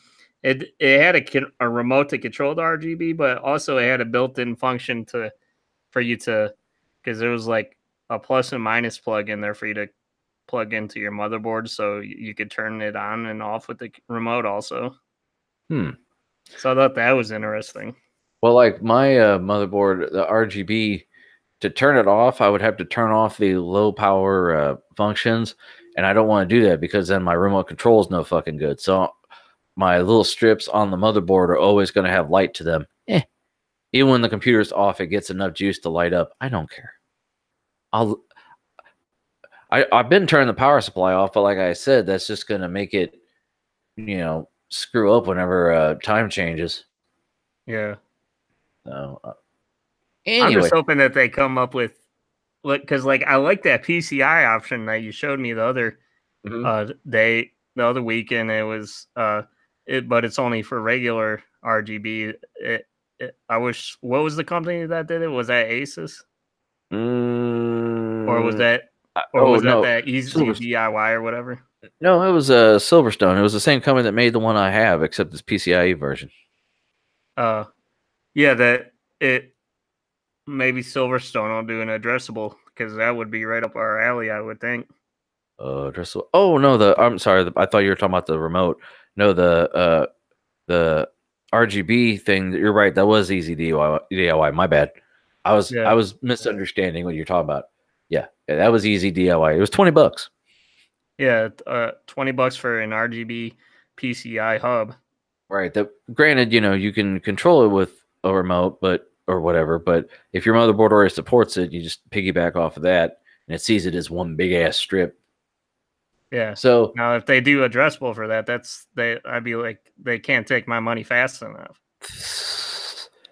And then you could put multiples of those. Then I'm gonna say my order I presented is the way I like these. So the Funko Pops, the Fantex, and then the Infinity. What's your thoughts, dog? Okay, so let me zoom so you can see. Zoom. Yeah, I'd probably agree with you. Because like this one, although it's cool, they don't really show much of this angle, but whatevs. So, and I think the likes, well, see, this one got the most, but then this actually got a couple more likes than this, which is retarded. Yeah. But anyway, on to the next topic. It's time for the news. Frank's getting a nose for news.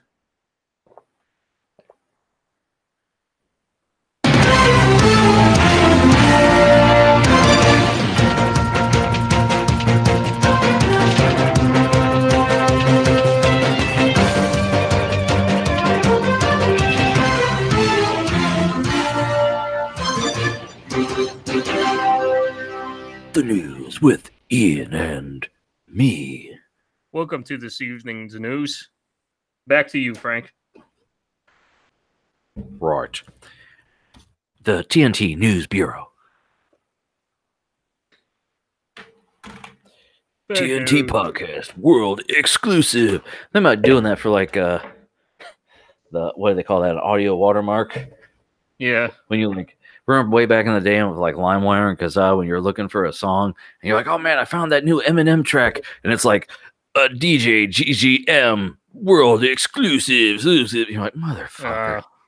You done fucked up. My name is who? Okay. NVIDIA AI turns sketches into photorealistic images. God damn it. What? Fucking now we're not going to be able to do anything. Everything's going to be made fake online, and you're going to... Is this a joke? No, that's real. Yeah, Steve was doing it. He was showing about it. So you use talking about it. Use like paint, and it makes an actual fucking render. Well, you paint with a set of those predefined colors on there, and based on the shape that you make, it'll, like AI will sort of guess what you're trying to make, and it'll do that. Like if you make the shape of a tree or a cloud or whatever, God damn it, this is going to take away all actual talent. People are like, I want some stuff over here. Okay, I put some stuff over there. And like have a dude dying over here on like, I mean, don't get me wrong. TV shows are going to be awesome. If you remember that show, Argentine Hunger Force, I had the DVD and the commentary that showed the writer's room on one episode. And literally, it's the same thing as the writer's room of South Park. They're like, okay, so he should be watching TV, and then like he's got a crossbow, but it should be on like fire. Right. That's what I see these guys doing, like just sitting around and literally clicking some buttons, and the next thing you fucking know, they made Well, I mean, it's basically just it's not that much different than what people can already do with like Photoshop with like clone stamping and all that stuff. It just makes that process like automatic then, Because I mean, you see everything now is fake with like celebrities. You could Photoshop them doing anything, Yeah, and you can make a video now where like they have Obama saying stuff because they had an impersonator do the lines. So now they can make a video so he says whatever they want him to say now. Right. Well, it's like I've always said, we're getting into the age of where like anything in zeros and ones is no longer really going to be evidence or proving anything. It's just we're great. We're in the Matrix now. Thanks. Chaos Group shows future of GPU rendering and real-time ray tracing at GTC 2019. Yep. There's big wall of text here. Ian, can you sum it up for us? It's an audio podcast. So basically, this is a 3D renderer. You know how when you were trying to make, it's a renderer or Renderer. So basically, you remember you were trying to do that thing in Blender a long time ago with like an intro for your videos or whatever. Yeah. Around. Yeah. When I had my little, Tato of a computer. Yeah. Right. And it was trying to or it wasn't trying to, but it was like you had to like render out like various frames for the animation. That's because it renders out. You take your 3D scene and it basically renders out a series of images, which is then your video file, right?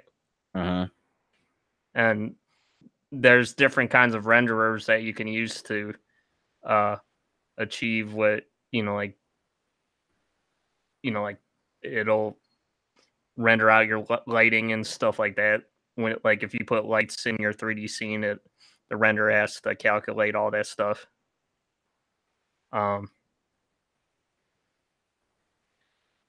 And the one render that the Chaos Group has is called V-Ray. And it's basically, I always get confused. This is why I'm not a good teacher, because like I know my shit, but I'm not really good at explaining it. You know what I mean? But it's basically like a new renderer that will utilize the RTX technology with the NVIDIA cards.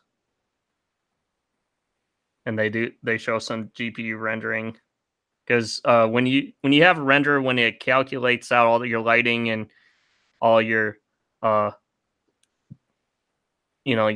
3D objects in your scene, it has you could either do CPU rendering, which was traditionally what all the renderers were, that was like the only way that you could calculate everything into a video file, into still frames.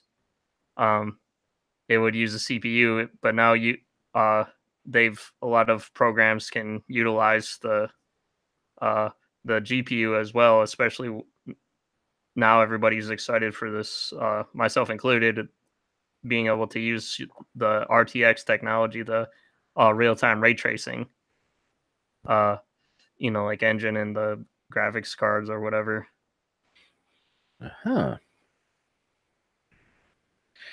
So speaking of real-time ray tracing, I've got a few things on there. Yeah. So basically this is good for like animations and stuff. It's utilizing the technology used for real-time ray tracing in like non-real time, which is non-real time is basically like rendered out animations. Fake news.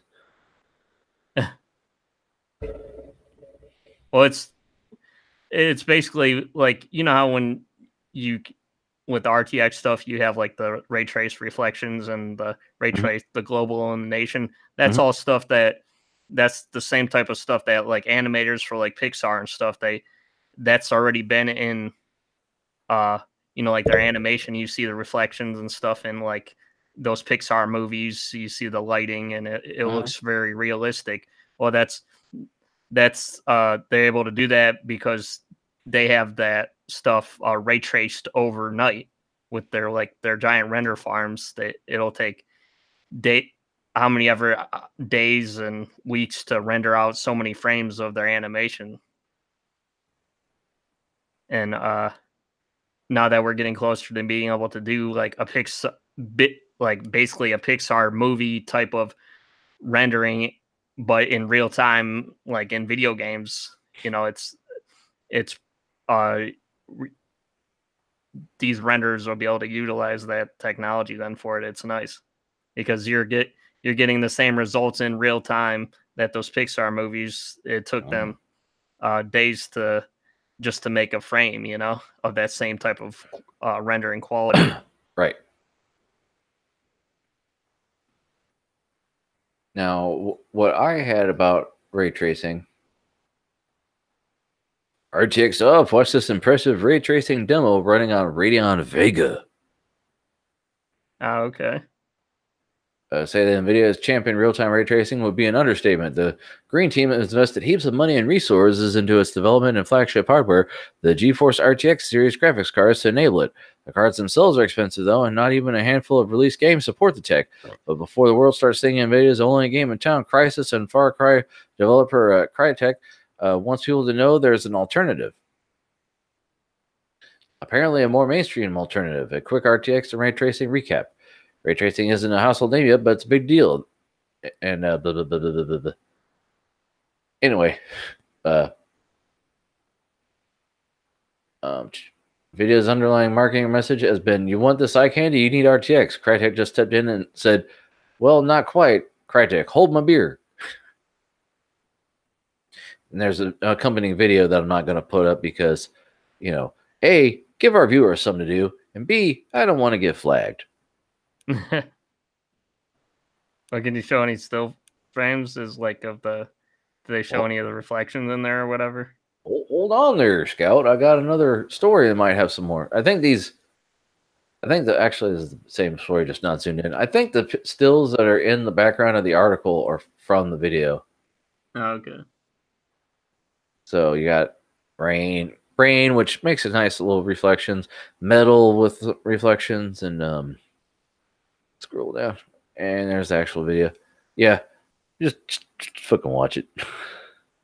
Well, basically, most cards could technically calculate the ray tracing. It's just how how fast can it do it, right? Yeah, and also RTX on GTX. NVIDIA is enabling ray tracing on some GeForce GTX graphics cards. Yeah, that's what I mean. It's like, how much of your life do you not want to have ray traced, Ian? Right. Well, this is for people that really have to have it, and it's a lot of it is really more for the developers so that they can say that their game can be ray traced on more hardware. Right. And, also they could, if they don't have, any developers that don't have, the hardware, now they could test it on other platforms, Since you discussed this hardware and the software related thing, this is technically a gaming article, but I'm going to throw it in here because we're on a roll. Yeah.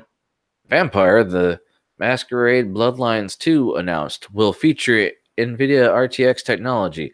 So basically, this is the second game we've had come out that had ray tracing. The shit was announced in the fucking fall. So only 2 games actually have fucking ray tracing. Because everything else is in the Battlefield? Tracing. Yeah, Battlefield and this. Bloodlines 2, which is some shit I never even heard of. Well, I thought didn't the Battlefield I thought the Tomb Raider had it, and there was it's not implemented. Oh, really? As far as I know, it's not. They said it was coming around DSL, and or DLSS, whatever the hell it's called, deep learning super sampling and all that was coming. It's been postponed, pushed back. Battlefield had it from launch, and currently the only thing you can play with it is that. And this will probably come out before the fucking patch comes out for Tomb Raider, because Now, is the Bloodlines? Is that a game that you like though? Never fucking heard of it. I said. Oh, yeah, me neither, man. But it's gonna have ray tracing, so fanboys are gonna have it. Yeah. So there's that. Yeah. Hold on. It's funny. There's more actual RTX types of cards out now than there are games that can be played with it. Right. This is what Intel's first discrete graphics card looks like right now. This is your story, right? I didn't skip and go into mine. No. Because I had that, and before.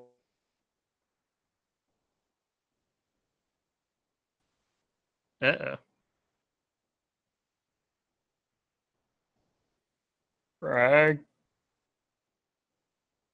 Frankie.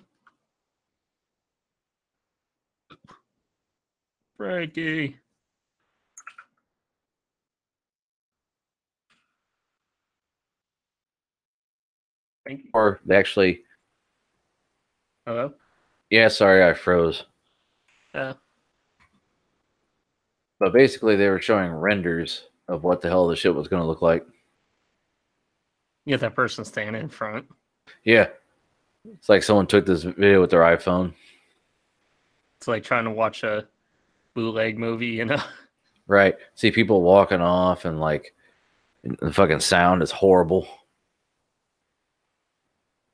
It's like I always get angry when I see that, because it's like, why would you put in all this effort just to record the shit and put it up line if you're not gonna do that shit right, man?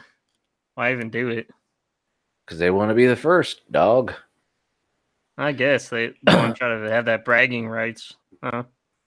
You know, if it's about shit. There was a meme. I can't remember what it was. It was Squidward from SpongeBob. He's got a lawn chair, and like he's excited to sit out, and it's like there were 7 panels. They're like, finds out there's a tutorial online, realizes they have an Indian accent. He's packing up his lawn chair.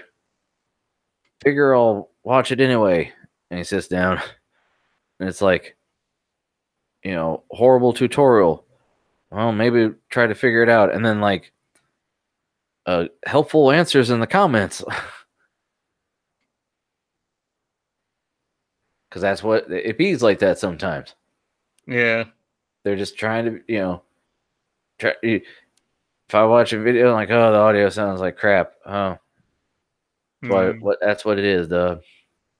So, anyway. So they're doing different renders or something? Concepts? This is before it came out. Like, this was on the 21st. This is just technically day before yesterday, almost.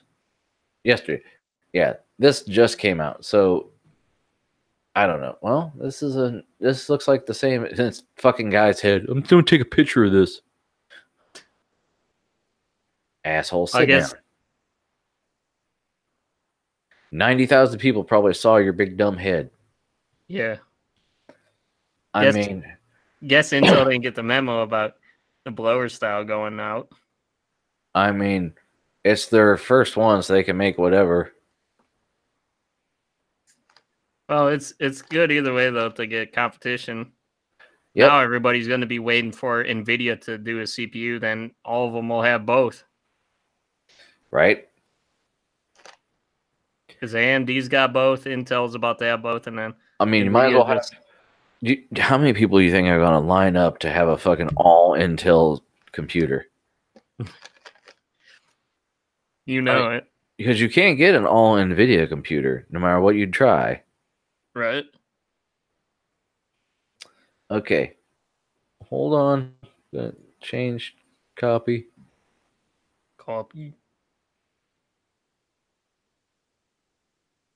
Actually, with the AMD, you could get RAM too. Even though mine crapped out on me actually when I had AMD RAM a long time ago.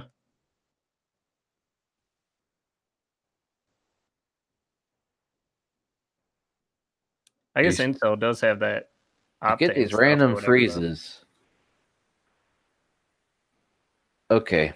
Do you suffer from random freezes, RF? Yeah. No, I suffer from random freezes, FT. IA. Okay. Hardware news. Record Intel CPU shortage and record DRAM price drops. What's this all about? What's this all about?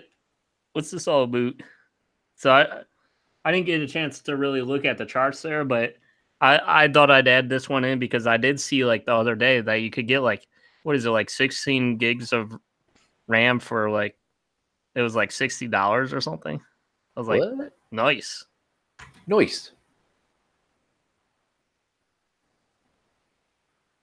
I tried to open another tab and it won't let me. It's acting like a fucking... What? It opened on this other window. Hold on. Hold on, dog. Right, am I still there? Yeah. Okay.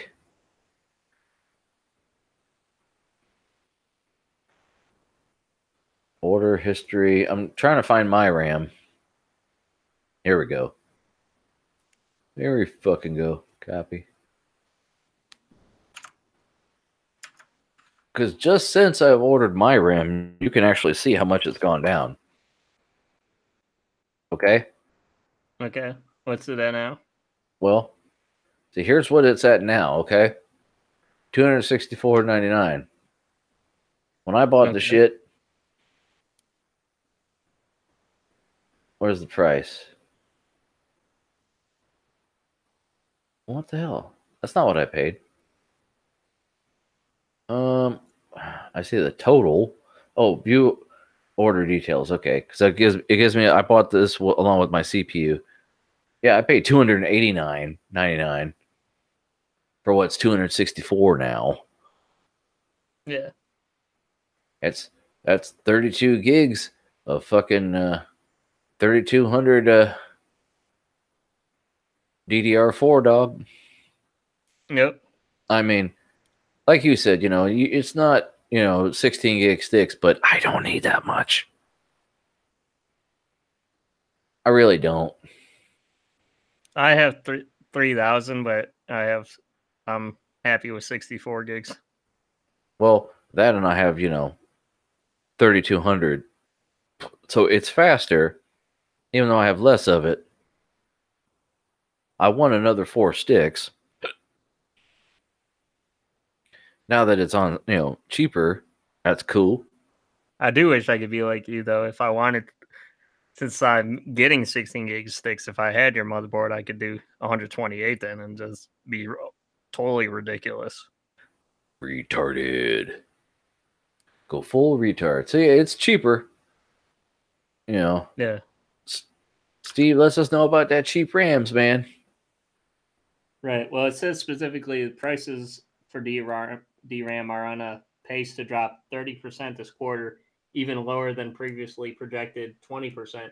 This would be the steepest decline in a single quarter since 2011, according to the report by DRAM Exchange. Vendors are currently sitting on roughly 6 weeks worth of inventory, and due to demand suppression and Intel CPU shortages suppression, OEMs are unable to sell through the inventory. This had led to prices entering a free fall, quote unquote, meaning large price reductions are not going to translate to sales or stimulate demand. Huh. And then, yeah, he does, like, for all of his news, he kind of like does like we do. They have a shitload of articles, but yeah. There was just so many articles to do this week. There was probably a couple other I could have talked about on here, but right, like the Radeon RX 560 XT, revised Polaris for China only. Oh yeah, And CPU is, or yeah, Intel's record CPU shortages.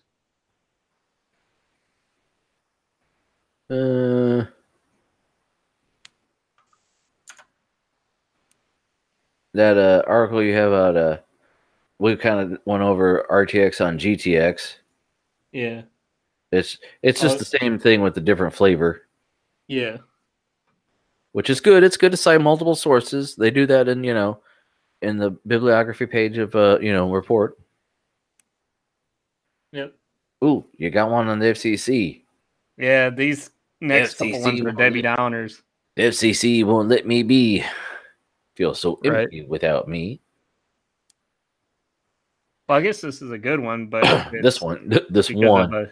Yeah, it's technically not a Debbie Downer, but it's like it is, but it isn't. The FCC has to pay journalists $43,000 after hiding net neutrality records. FCC pays journalists legal fees after failing to comply with records request. That's some old bullshit. So, sum it up, Ian. I think the title said it there. That they already did it for us. Yeah, I have some FCC articles. Let me just throw them in here. I have your $43,000 article, but it was told by Gizmodo instead of ours. So if you're like they're writing better, did you read yours? No, because I basically, like you said, they're required to talk about the comments because this article out of Freedom of Information Act. Yeah, this title really sums it up best. If I could zoom enhance for you. FCC admits in court that it can't track who submits fake comments, which is kind of fucking pointless. And I enjoy how even Microsoft says they like call them out. Yeah. If I could get it to show up. God damn it. Hold on. It's not letting me paste over articles I've already talked about. There we go. Now I open a new tab and it works fine. Microsoft says FCC's broadband report overstates high-speed availability. Well, you got what do you care? You got plenty of options. Right.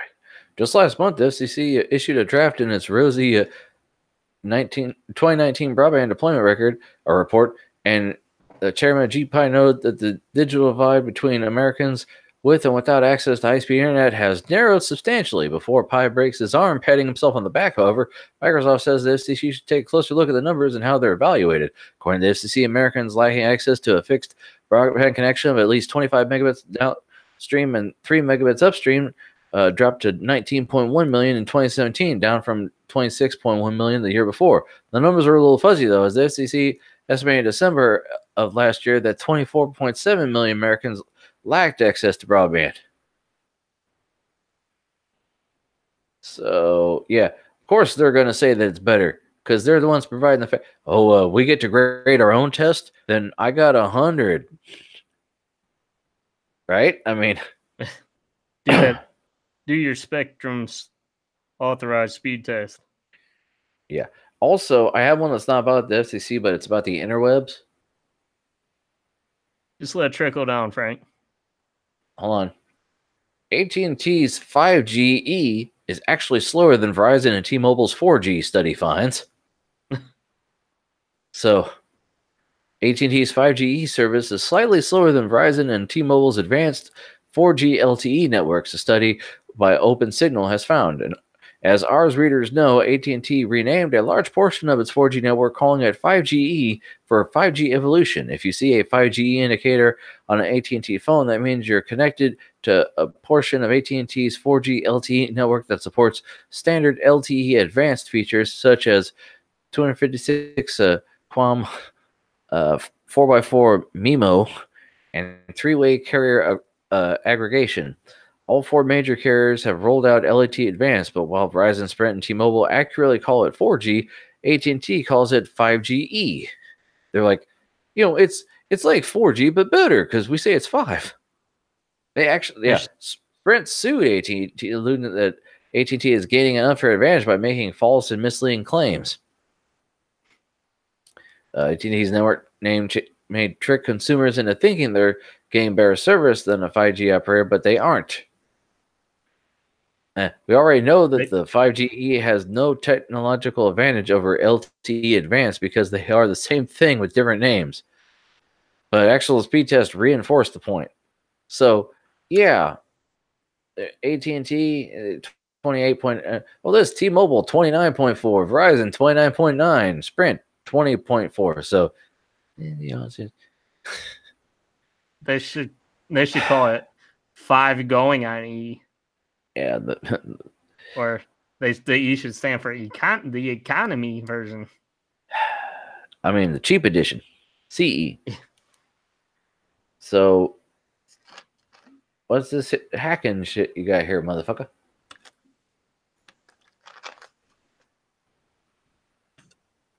Oh no! Yeah. Oh no! Oh Jesus! So, critical flaw lets hackers control life-saving devices implanted inside patients.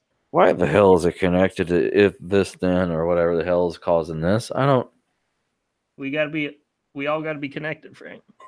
What does it gotta update the firmware? I don't. I gotta have my thing that controls my heart connected to the internet. Why does your pacemaker need to be on the internet, Billy? I don't understand. Hey, the internet will be responsible, right? The Internet of Things, like titties. Yeah, implanted devices from Medtronic can have their firmware rewritten DHS warrants. We'll see. Defibrillators, small. Even Slash has fucking one of those things. You know that? Yeah. Because his heart had trouble still going, so. Right. Because he did too many drugs. He did. Jesus. Yep, firmware. Look at this. Rewrite defibrillator firmware. What the fuck? No. I mean, yes, you can completely gain access of a car once it's autonomous. I understand that. But the brake lines still can't be cut remotely. I don't. This should be not even this shouldn't be a fucking thing. I'm sorry. This should just be a rudimentary thing that can't. It's ground level. I mean, servers and shit are that get hacked by Russia all the time. Get hacked because they shouldn't be connected to the internet, but they are. Well, dude, just like that, my friend, he had sleep apnea, and he in order to be like for his insurance or like the hospital or something, he had to have, because he had that thing that goes on your mask like a fire pilot or whatever. Yeah, your the CPAP. Yeah, that thing has to be connected to the internet just so that they know he's using it like every night or whatever. See, there was a sci-fi movie where they like predicted what it's coming like in the future, and the guy, to get his health insurance, he had the toilet checks his urine to make sure he's not drinking heavily. So when he goes on parties, he pours someone else's urine down the toilet in the morning. Yeah, and it's gonna be like that, man. Fucking Big Brother's watching you. Well, the problem with a lot of, like in general with technology and the people that develop it is they're very naive and like innocent about the way that they think that the internet is going to, or people in general are going to adapt to it, Yeah, you can't. I mean, I understand you can't account for everything, but you have to err on the side of caution that people are horrible fucking people. Like, Yeah, bad people are they going to like do think the bad whole things. internet is full of like peaceful Children. people and kids, And you know. even then, children can be bad. I mean, like, Yeah. because like that's the thing that you don't think someone's going to do a thing until it becomes a criminal act, and then the bureaucrats have to make up for the fuck up on the designers because the designers go, look, I made an app that can connect to the internet and it controls your pacemaker. But what about when the hackers get to it? Hackers. Oh, he's dead. Okay, get another one. Shit. I mean, let's move on from Debbie Downer to a couple of knots. How's that? But final thought though, it's like, I mean, we're gonna have to. This is all stuff we got to deal with though, especially in a world where we're getting closer and closer to being like one single giant organism. You know. Well, like we said before, basically it's a matter of if a device can be made, people are just going to make it a thing of, well, can I crack it? And then once they crack it, someone else is going to go, well, what can I do with this now that I have the key? Right? Right. Cat and mouse game. Google Stadia game streaming service lets you play games anywhere if your internet can handle it. Oh, if you got that 5GE, you're good, son. No, so you'd have to be living under a rock if you haven't heard about this Stadia thing yet. I mean, yeah, because I don't have all the details. I should, but I have articles which have shit. Which I watched some of these videos and I was meaning to remember all the points, but I forgot a lot of that shit now after a couple of days. Well, what's the main sticking stuff that sticks with you personally to discuss they're doing like a lot of software and hardware stuff. Like they're doing like a new controller and stuff, and they're a lot of it is like cloud based and stuff. I can't find my mouse. Here we go. 10.7 articles.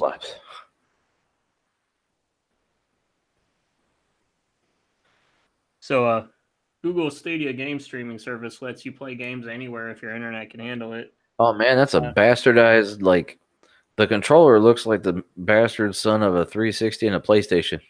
Yeah. Like, ugh. Yes, streaming games anywhere, building a game platform for everyone. That's the tagline Google. That's the tagline Google went with during its presentation. You have a desktop, a laptop, a phone, and you have Stadia. It's that easy. That is a feature that game streaming allows. No, seriously. Yeah, no, seriously. Let's see if they mention on here. I mean, that is the dream, really. Like, if you are a gamer and all you care about is being able to play games, and say you've got the stupid fast, ROG phone or the Razer, then as long as you have a good internet connection, you could play literally on a computer or an Xbox, get up, play on your fucking phone the same fucking game. Yeah. And it's going to be seamless for you. Well, I always thought that, like, if you bought the game, you should be able to do it on whatever, Yeah, when you buy music, you should be able to listen to it on any device. If I buy shit on Apple's, thing, I shouldn't be locked to have to listen to it on the iPod. And this is, I mean, it's what is it? Dish made the argument. They're like, when you move to color, my father didn't charge you extra so that you would, have to charge extra for color. He's like, so why should I charge you extra for HD? Because it's a lot more data. But, yeah. I can understand it. Different formats. Shut up, Ted. This will be an article we're talking about later, but this specific thing we're talking about here, if anyone could probably do it, I think Google can, because I know Apple sure as fuck can't. You know how you game on a Mac, Ian? use a laptop for a mouse pad. Right.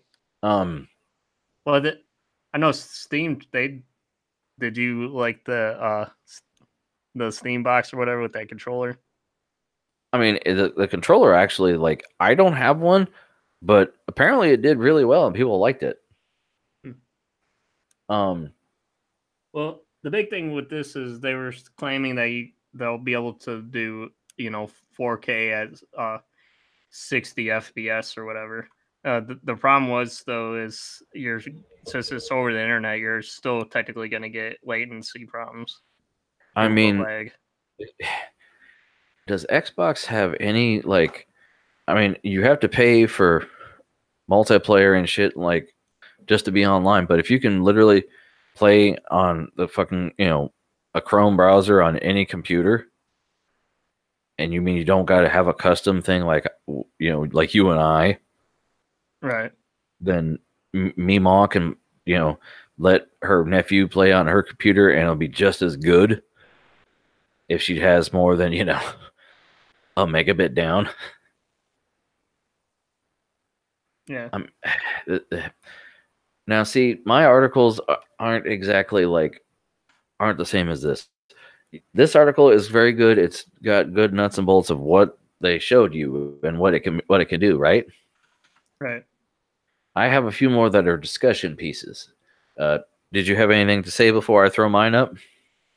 No, the only other article that I had on there that talked a little bit about, how it's about the cloud and AI with this. Oh yeah, you had the BGR one or the VentureBeat one? I didn't realize there were two. Huh? VentureBeat, yeah. Yeah, I think most of the demos that they probably do with this, of course, they're gonna have like gigabit or whatever, probably, right? Right. They're not, gonna stutter, and then you get it, and the shit's gonna just gonna be dugging out. Right. Oh, he'll be able to game on his Mac from 10 years ago. Yeah. But so you had a couple other articles that were about this that you wanted to do in there? They took a different spin on it, which I actually kind of wanted to throw out here for you. Hold on. Okay. Let me go back to it. Back that thing up. Big bomb woman, back the thing up. Okay. So, Google's console killer Stadia wages war on the industry, because this talks about what does this mean now. Rather than take on Sony, Microsoft, and Nintendo with its own dedicated video games hardware, Google is trying to upend the market with a potential service. And, I mean, before it was who can hurry up and buy the best processing chips from AMD? Because the fucking PlayStation and Xbox are both going to have the same thing. Yeah. But now, well, who does it say? Is it saying you currently buy a service or you're going to have to buy a service?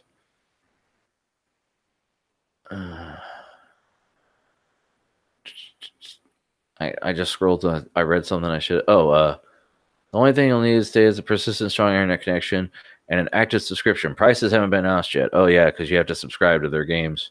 That's the other thing. Doug probably won't like this because he's all about that physical media. Because as soon as he starts playing in it, and then the server crashes, all his shit's gone. He'll get mad. But yeah, but they'd talk about the actual one thing that the article, your article was matter of fact what they presented to us. This presents our opinion of what this could mean. They're because they're not just, oh hey, we provide games now. No, it's we're gonna take down Microsoft and we're gonna take down fucking we're gonna take down Sony and we're gonna make that money that you made because we're fucking Google, motherfucker. And also, I mean, thing though is what's the Stadia supposed to mean? It doesn't exactly roll off the tongue that great. It almost sounds like a handbag. type of purse or handbag or something. I mean, I don't know. I didn't really get it. Now, or clothing brand. Here's the other thing. Stadia is about the future of YouTube, not gaming. This article says, yesterday Google announced plans for its game streaming service, Stadia. Besides the logo, the controller, in a single game, Doom Eternal, the announcement left us more questions than answers. Primary in my mind has been the query of why Google needs to be in the gaming business at all. Is it enough to dominate web search, ads, browsers, smartphone operating systems, and maps? Yeah, they put "and" in here twice. I skipped that because I'm a grown-up who knows how to read. What part of our lives does Google not want to know about? And that dawned on me that we might be looking at it from the wrong perspective. What if Stadia isn't a case of Google aggressively entering a new business sphere, but rather a defensive one to protect its existing kingdom? YouTube has a practical monopoly on user-generated video online. It's the birthplace of creative communities, the workplace for many, and the landing spot for a huge array of gaming-related videos. Lest we forget, YouTube's most popular personality, PewDiePie, got his start by filming himself playing games. Everything from replays of competitive esports matches to complete playthroughs of narrative-driven games, game reviews, and curated anthologies on funny moments in games make their way onto YouTube. That's the status quo. Google is the king. Amazon's Twitch rules the live streaming arena, but YouTube is ultimately the place where the vast majority of game-related videos end up.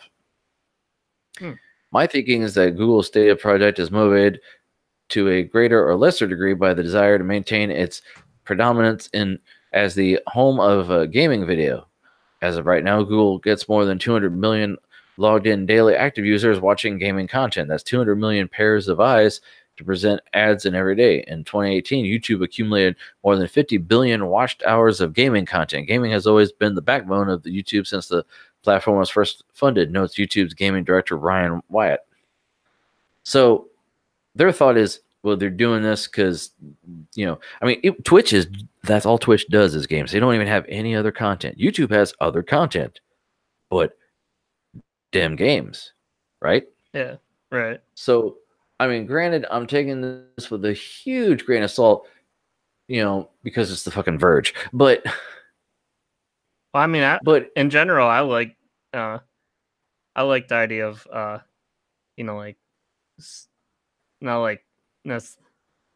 like that Game Pass, having a subscription for games, I think is, it seems like so far it's pretty cool, Yeah.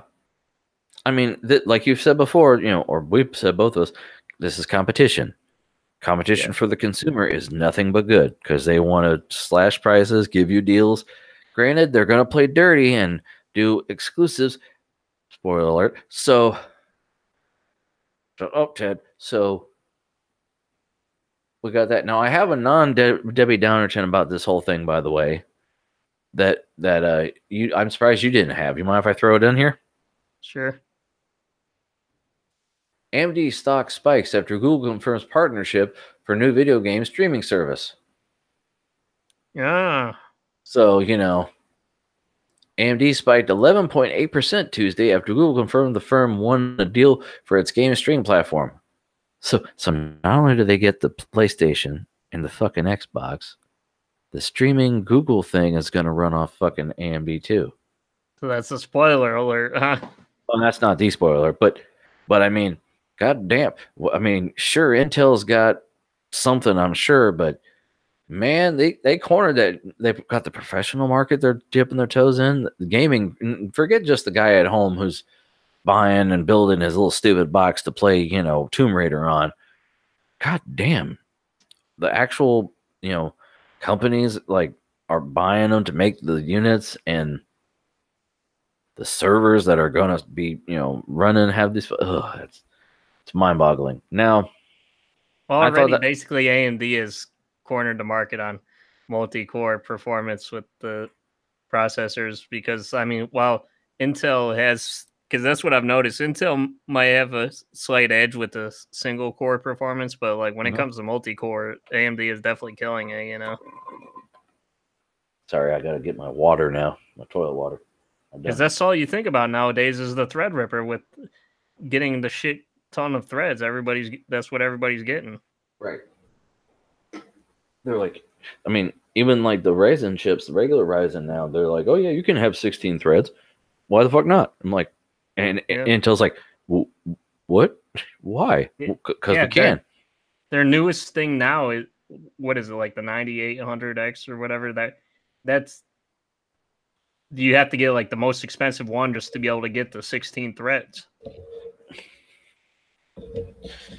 I don't know, dog. The other 8-core processors in the 9000 or whatever series it's locked down to like just the 8 cores and no extra threads for some reason.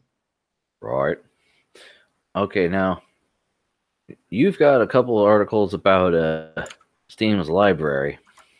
Yeah, so we're gonna get into the gaming news now. I mean, we kind of were already with the Stadia, but oh yeah, that's right. But yeah, the Steam stuff. I think I have these two exact articles. Let me see here.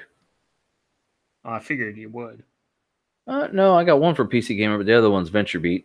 But go ahead, live your dream. Steam is finally getting a redesigned library. Here's our first look.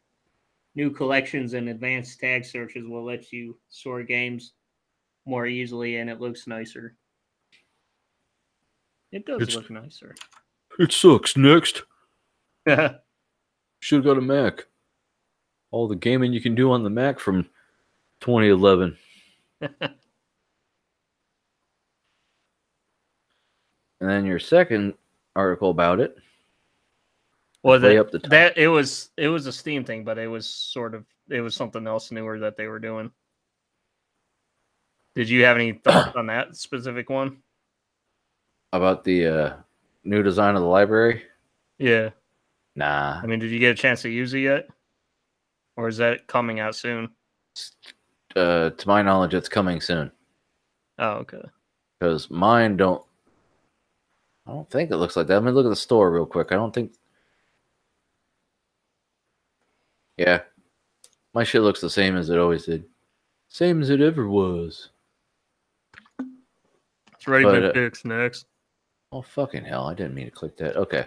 So, new events page. Hasn't been fixed. Next. Right. So, on. Steam is adding a new events page for tracking what's going on in your games. Set up notifications or see everything in one place. Now tell us about this, because I haven't gotten a chance to read this too much. Well, the talk about the redesign, add more modern shiny gray window that holds most of your games. Also announced and showed off a new feature coming to Steam called Events. The Events page will round up what's happening in the games you follow and have in your library, organizing occasions like game updates, streams, tournaments, and so on. So basically, they're aggregating everything together. So like, interesting. We see you have all the Fallout games, Franklin. Here's some new shit that came out, or I can only imagine like the other games that are out that have like I said, Fallout 76 isn't in the Steam launcher, so it's different. But they've got daily, weekly challenges and shit. I can just see like I said, tie it to your text and all that. You'll get a message. Hey, there's a 24-hour only limited edition thing you can do. Like here, they have a screenshot contest. Starts in 5 days. Do you have the photographer's eye? You can frame the perfect image and capture the moment. They can do it, and then they submit it. And basically, once they Bethesda does that. Like they on their Twitter, they upload screenshots that people take while they're playing. This action that the person is doing with their fans, that's actually an emote they do in Fallout. They make fucking hands, into a little heart shape, and like other stuff like weekly challenge. Yep, here we go. Exactly. So if your game's got some challenge, because now with the DLC content specifically for Fallout 76, it's just going back to what I've seen. With the DLC content coming out, there were certain items in their store that instead of actual like money credits, they have the in-game credits that you get from just playing the game. Certain items were free. And I'm like, well, I mean, I don't need it, but it's free now. and I can get it. So I get it. And that kind of shit interests me because I like free stuff. I mean, and Steam itself is its own beast in that with Steam, you can beast mode. Even if you're not playing games, just the thing of going through, seeing your games and sorting them, I'm not even kidding you, is like a mini game in itself because you can get all these, like for their last sale, they had the feature of, one of the little, I don't know, weekly tasks they had was play some games that are just sitting in your library that you haven't played, in a while, and you get a trading card. That was cool because it made me interact with it. It made me play games I hadn't played in a couple months, and I forgot how cool they were. And I get a little trinket, a doodad, either trade in the market or display on my profile, And I mean, you level up and have XP. I'm like level, what the hell is my level? Go to my profile real quick. Yeah, I'm level 17 in Steam. So, I mean, that's pretty cool. That's pretty dope. But, I mean, to lump it all together in one place, it's just going to be so much stuff. But if you're like me, the asshole who lives inside of one of the games, to know that this, hey, stupid, we got this thing that you're going to have to pay money for. And I'm like, oh, I'm going to have to pay more money to them. Because it's you're not just... You don't only live inside of games, you live inside of Steam. I mean, you spend hours just being on Steam.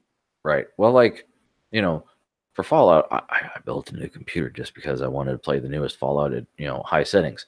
And yeah, I mean, I had to. The processor I had was not going to be able to go any faster. It would bottle. If I put a 1080 in my old computer, it would bottleneck. What's the point? Yeah. So this is, it's going to look nicer. I'm sure you can turn off notifications. There is streaming currently in Steam. You can watch people playing games, but it's not at the forefront. You have to go into this thing, and then you have to go into this other thing, and there, then there you see here. If it's linked to the game you like, if you're, like, oh man, I got to figure out how to get out of this dungeon. Oh look, so and so Joe Blow 3, he did a video where he gets out of that dungeon. Or, if it's a game that supports mods because they have the workshop, I'm assuming this will show you some new mod that came out, and there are games that exist solely on the mods that have come out for it. Yeah. So this will be interesting right here. Now, where was my VentureBeat article? Copy link address. Beat it. Is very similar. It's social features networking, because it's a community. Like, I have a buddy list. That's my default page when I open up the Steam app on my phone. It takes me to my friends list. You got a buddy list? What? Yeah, but buddies. But yeah, That's see here you can filter the games in the library by the type, or like you can see things like I see things. I see dead people. This is basically the same thing. Just gives you a little bit different article on it because it's not live yet. But I do like the idea of bundling stuff up together and letting you see things that you wouldn't normally see in the old view. The old view was great for keeping your stuff, but not really. You got to go to different, as it is now. Even on my phone, finding the workshop where you download, you subscribe to mods, and then you download it when you get home. Even finding that, I couldn't do it in the app. I had to fucking Google it and pull up the linked website because it's buried in there. It's in there. I can see community. You figure it would be in the community workshop, right? No. Right, you would think so. No, the market's in there, and you can see people playing games and streaming videos. But no, not what the fuck you want. No. So try to make it a little more intuitive. I'm hoping. I'm going to stay positive. I'd rather, I want to see Lord Gaben get my money and make it better. So, oh look, we got a shut up Ted here. Hold on. Yeah, we're gonna get into this. Balls deep into it. Okay. Balls deep. The Outer Worlds and Control will launch on the Epic Store, not Steam.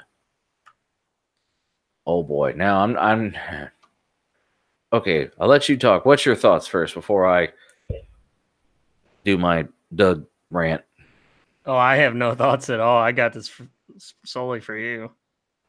Oh boy. Okay, so my video of the week actually talked about this in great detail. Did we do a prologue on this first? On what? Outer Worlds in general? What we discussed Outer Worlds is a Fallout game similar to Fallout made by Obsidian, who actually made Fallout New Vegas, which is one of the more popular older Fallout games. But since Fallout has become a very expensive and popular game for money revenue generating game for Bethesda, they're not going to let go of the rights just yet and let anybody else make it. Well, Obsidian says, okay, well, here's our latest thing that people that they're actually like the video I saw. The guy actually said it better than I could. He's like, they would prefer people like their game based on its own merits, but they don't mind people calling it another Fallout game made by Obsidian. Well, the thing is, originally it was going to come to Steam, and people were like, cool, I'm going to buy it. And that was it. And now Epic Games has a new exclusivity deal, kind of, where it's going to come out on the Epic Store. Now, I said kind of because Obsidian just got purchased by Microsoft, if you remember. Yeah. So it's also going to be available in the Windows Store, which that in itself, people kind of either don't care or they care. It's a double-edged sword because... Okay, cares knows. Right. Well, like the Windows Store kind of sucks. Like the games, sometimes I've heard they run shitty. They're buggier, and they don't load full screen. They only load windowed, and really some of them. And like the way that they launch, like I don't remember who posted. Someone posted a video about them. I personally, I don't know if I've ever got any from the Windows Store. But it's an option. Now, the Epic Game Store, a lot of people are mad because yes, the developers probably did this deal because they get more money this way. The thing is, it's not that it's never coming to Steam, just like they said Fallout 76. Maybe someday possibly could go to Steam, probably not. But this game will come to Steam next year. In 2020, a year after it comes out, because it's going to actually launch here in 2019. Excuse me. If you're on console, you won't notice any fucking thing. If you're on a computer like us, yeah, you're going to have to either get it from the Windows Store or from Epic Game Store, which, like I said, they're owned by a Chinese company now, and I know lots of people who are like, oh no, I don't want them taking my fucking money because I don't trust them. I mean, I understand my government. Yeah. Because, well, like, it's like Huawei. They think that's a threat to U.S. security. Dude, aren't a lot of the games made by that Tencent or whatever? Isn't that Chinese? I guess. I mean, they don't trust buying and trading shit with China because they don't. I mean, they have been stealing our intellectual property for decades. I mean, that's why the whole tariffs thing is happening, because Donald Trump hates China. He has to say it that way every time, China. But people actually... So you're saying the orange man hates the yellow man? Do the... That's what you get. That's what you get. Well, that's what it is, though. No.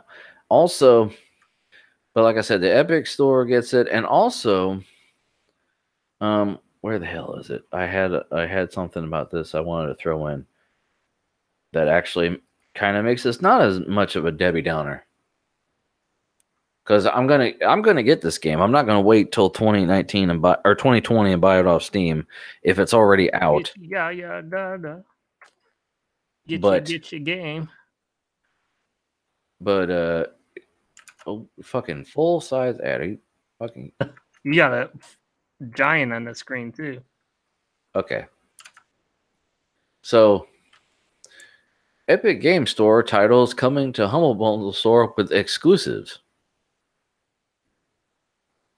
Epic Games' effort to take on Steam have led the company to partner up with another distribution center to tackle the job. Epic Games has announced that it will partner with the Humble Bundle Store to bring titles to both locations. This also includes exclusives, meaning that gamers shouldn't be locked into the Epic Games Store for titles. Epic won't receive revenue for games sold through the Humble Store. So if you don't want to give Epic your money, buy the fucker on Humble Bundle. At first, the partnership will launch with keys redeemable on the Epic Store, presumably similar to how keys can be redeemed on Steam. Later, you'll be able to link your Humble Bundle and Epic accounts to make direct purchases. So, it's an option if you don't want to. I really don't want to get a fucking Windows Store game. I don't. Oh, why not? Because I don't. I try to find the video I saw where they said the shit was buggy, but I don't know. I mean, I don't know. It's a thing. I don't know. It's my own personal feels and fears. But so yeah, it's a lot of people. Tensions are high at this point. A lot of people are outraged, and like I said in my video of the week, the guy references a lot better than I could that the last game that came out on the Epic Store, they thought, oh, they fucked up. They're going to lose money. The Metro Exodus, right? Right. No, they sold a lot. Now, they didn't show the numbers of what they should have sold, but, you know, it doesn't fucking matter. So, it wasn't a flop, basically, is what I'm saying. So, only time will tell. I really don't want to give my money to. I want to give my money to Lord Gaben. Goddammit! I don't want to wait a whole year. You want to give Gaben your butthole? No, you. You want to sacrifice me to Lord Gaben? Yeah. How'd you know? Okay, Gaben has commanded the. Oh, here we go. Zoom enhance. Rumor: Walmart is exploring its own gaming streaming set. Speaking of competition and streaming. Well, good thing they got those overpowered PCs. Yeah. Overpriced. Right. Okay, that's all I need to read on that. Overpriced. Overpowered. Oh. Oh, like come on, man. You got to read a little bit. I didn't read that shit. Somebody's got to read it. And I skip. Yeah. Well, look how short the article is. Give our readers something to do. Walmart has been in discussions with developers and publishers about its own game streaming service. A new U.S. Gamer Report suggests, according to multiple anonymous sources seeking to cite the U.S. retail giant has conducted meetings concerning a possible streaming platform throughout 2019 at the end of year's GDC, which is currently underway in San Francisco. While no further concrete details are currently available, it's in keeping with the retailer's original move into the digital space, offering web-integrated services a bid to compete with the Amazon behemoth. The company even explored the possibility of a Netflix-style TV streaming service before abandoning it in favor of expanding to pay-per-view Vudu service. The new comes after Google's unveiling of Stadia on Monday, a cloud streaming service which can support 4K resolution and smooth 60 frames per second frame rates. Bolstering its own first-party game studio and fully integrated with YouTube, the service is expected to launch later this year. See, it would have been nice to have Doug for this one because I'm sure he would have had a lot of thoughts about it. Oh, yeah. Okay, that's all I got to say about that. He'll come on 10 minutes after we're done. Hey, even if it's crappy, you still got to have the competition, though, like we said. Yeah, and it's going to be China, even though it's not. Because, Walmart is all Chinese crap. Epic says they'll eventually stop pushing for exclusives. I mean, they're just trying to make... I'm not going to read all this. They're just trying to make their fucking way and steal the business from Steam. That's all they can do. Because Steam has everything. And meanwhile, Steam's like, hey, we got a Halo?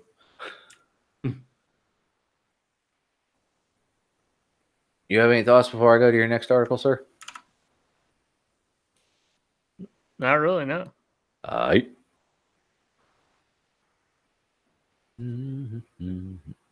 Japan's animation industry failing to cultivate next generation of talent. What? Your name is really good, by the way. What? Your name?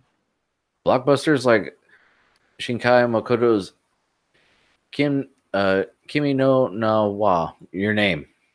Yeah, that was the name of the movie. It's really good. Yeah. So what's this article about, Ian? Because I'm not. Well, it's very long, so that's what she said. No, she didn't, Frank. I didn't say to me. I just said she said that shit. I saw they have a shirt. I'd like to get it. It says it has she in like quotation, or it said what in quotation marks, and then it has like a dash and she. Yeah. But, I get you. So what's the synopsis here?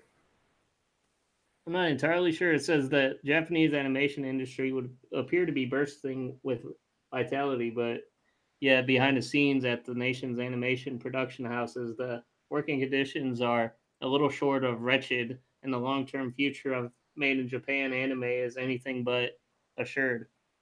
Some of the titles of these paragraphs, which I guess would help to read at least the titles. The Dark Side of the Surging Japanese Animation Market. Ghibli's Search for New Recruits. In Betweening a Training Ground for New Animators. A Vicious Circle of Offshoring. Training Young Animators at the national level. Anime production houses under threat. Even as the Japanese animation market continues to grow by the year, the budgets per production have leveled off over the past 2 decades. Everyone knows that bigger budgets would make the work easier, explains Erie, but it seems that no one can bring themselves to ask for more money because they're afraid that they'll lose work to the competition. Enabling beginners to pursue their dreams.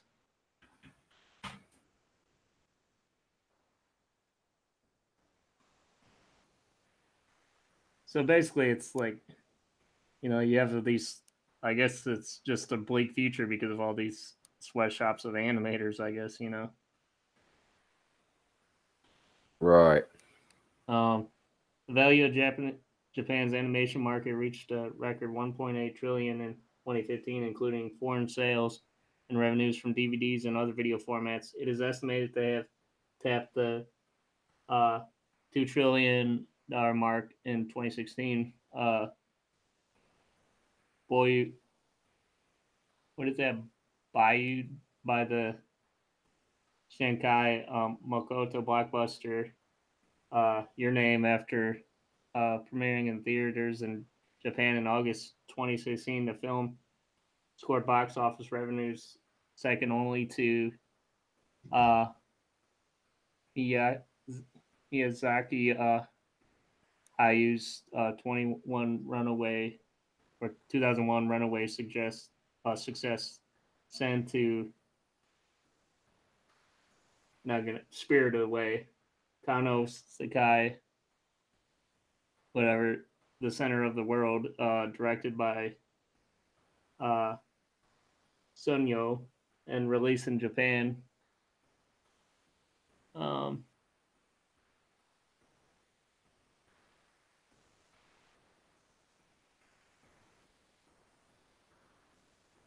Yeah, despite the Japanese animation industry's growing market and the global popularity and acclaim for its products, working conditions for young animators are miserable. Low wages and long working hours for the norm for these employees who are essential to production. The industry lacks the wherewithal to cultivate the new talent it needs to continue to flourish and grow. Yeah, like we had talked about, basically everyone knows how bad the conditions are for animators over there. And even the people who like it's their dream to work in anime, they go over there, and even if you're fluent in Japanese, you're barely surviving over there. And you're the top of your skill and your craft, you know? Yeah. And well, it's just like what the VFX market has become. They're basically like a lot of these companies are getting away with having like sweatshop type hours and requirements and conditions just to make these movies like like the one example, or I should say the main example was the Infinity War. How many man hours it took to do all that shit, right, and like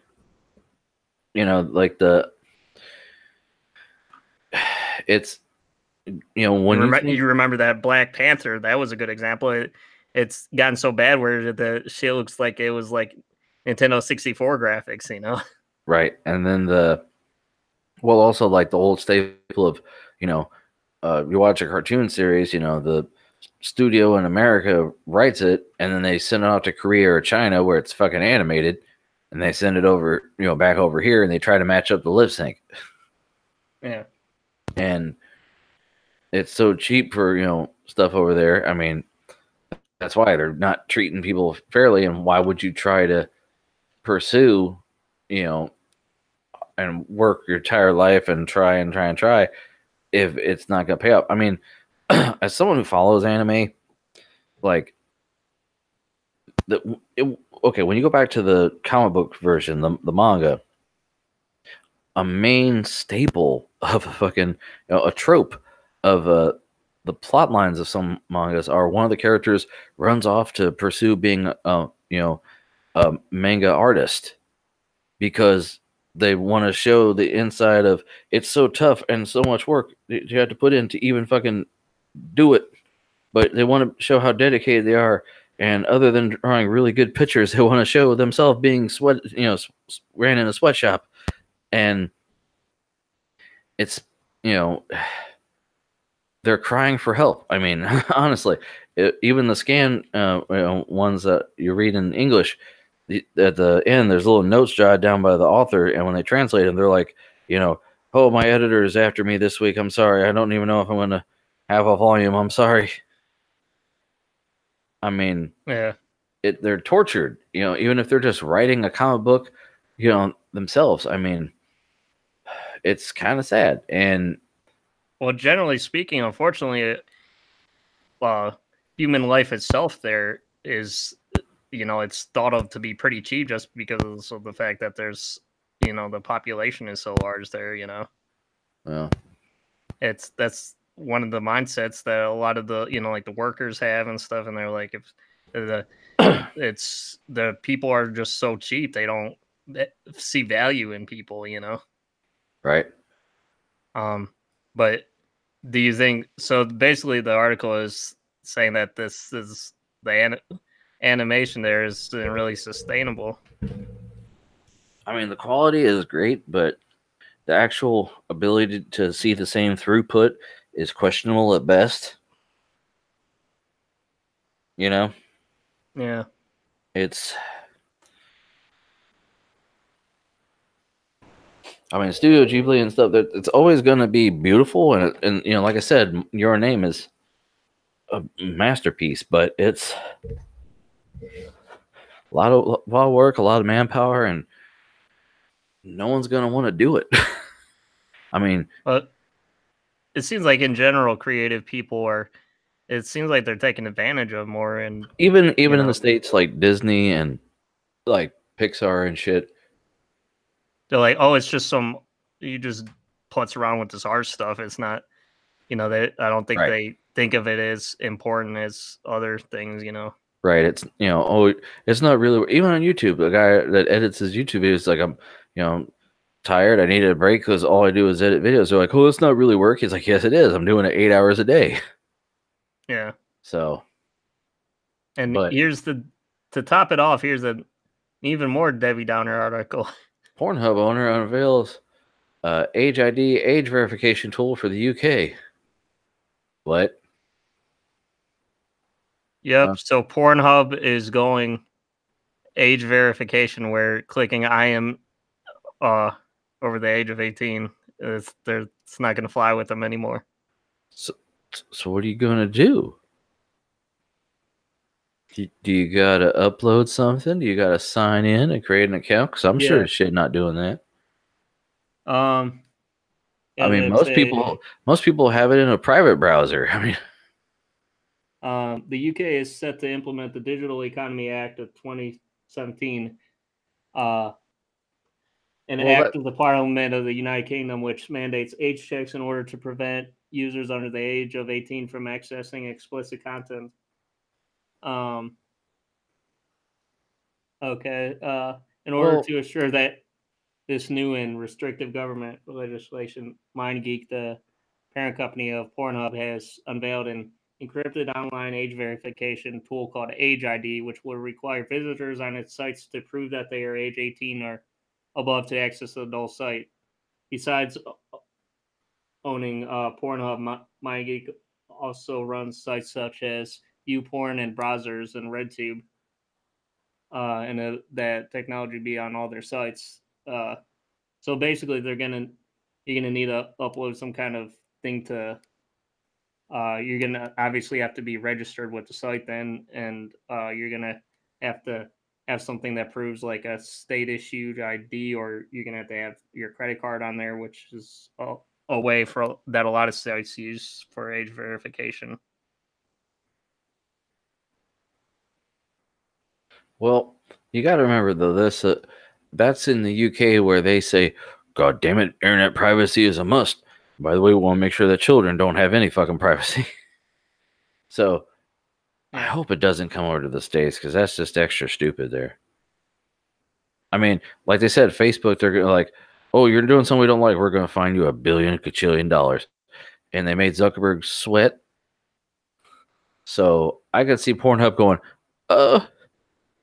we'll do whatever you want. Yeah. At the very least, that it's probably gonna have to be where you're gonna have to register for it then, which is even just that is a pain in the ass because it's like double verification. You got to have your password. You got to get text. And, honey, why did Pornhub text you? No reason. I mean, the only time you go there is when you have a boner, and then after doing all this, though, that boner is going to go away. It's going to get soft. Soft. And you're not going to want to feel like going back and trying to set this shit up in your off hours, All this is going to do is make people go to other sites. Yep.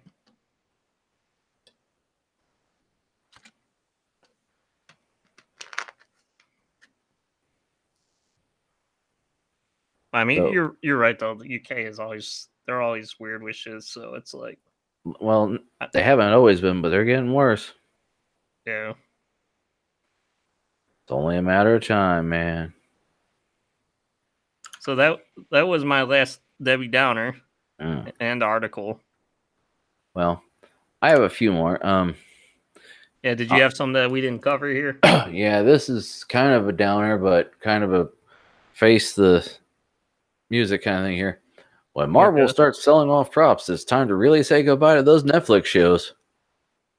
Oh man, that is a Debbie Downer show. But I mean, well, it's a good and a bad thing because we know they're pulling it from Netflix because they're going to do their own thing. I mean, I don't know. Is Marvel Disney? Yeah.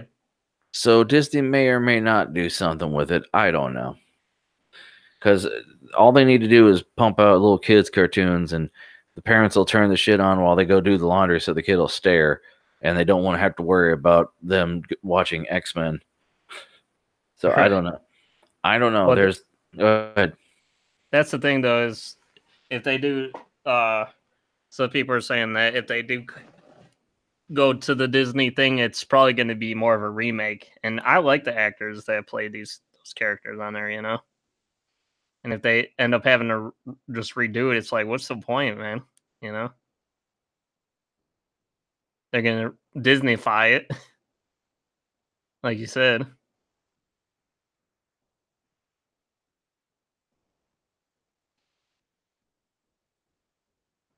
Hello? No, you froze. Yeah, I've been froze. Yeah. Okay. So what were you saying? No, I was saying, yeah, I mean, if they live on in any form, it's probably going to be a reboot on the Disney thing, and they're going to Disneyfy the shit. And I like the characters, the actors that played them, and I like the whole feel of them. You know, it's the Punisher show was you know, it's pretty violent and shit. They're not going to have that shit on the Disney streaming, I don't think. Well, that'll be interesting. I mean, do you think that honestly? Do you think Deadpool is you're gonna get another Deadpool or what? I don't know, man. Hey, they took James Gunn back, so let me enjoy life a little bit before I get sad. So, are you actually gonna go see that movie? What the Guardians 3? Well, yeah. Don't ask me when. Deadpool. Shut up, Ted. By the way, you go see that Deadpool first before you see your Guardians. Is this still in theaters? No. Oh no. I haven't. I just haven't watched it. So, bargain basement. Here's a little news thing for you. An Intel 66p 2 terabyte NVMe drive for $200. So since we were talking about, you know, cheap RAM, NAND prices are falling down. So yeah, I keep seeing stores like this. I had to check, make sure it was an NVMe. Yeah. So, you know, that's a pretty good price. Sweet. What brand was it again? Hold on. Intel. Oh, okay. See, well, it's 220 now, but what was the? Hold on, I think there was a code. Yeah, it was 19999 with the cart code of. Okay, so you can get it for that if you use a code, I guess. That's cool. Code expired. Right. Even if you don't, it's still 220. Yeah. That's pretty decent for 2 terabytes. In a couple weeks, I was gonna ask if you had any suggestions. I was gonna get a 10 terabyte drive for my NAS here. I mean, they make multiple kinds. There's obviously the reds. There's the gold one. I think they've already started making 12 terabyte drives, son. For like, I think $300 you can get 12 or more.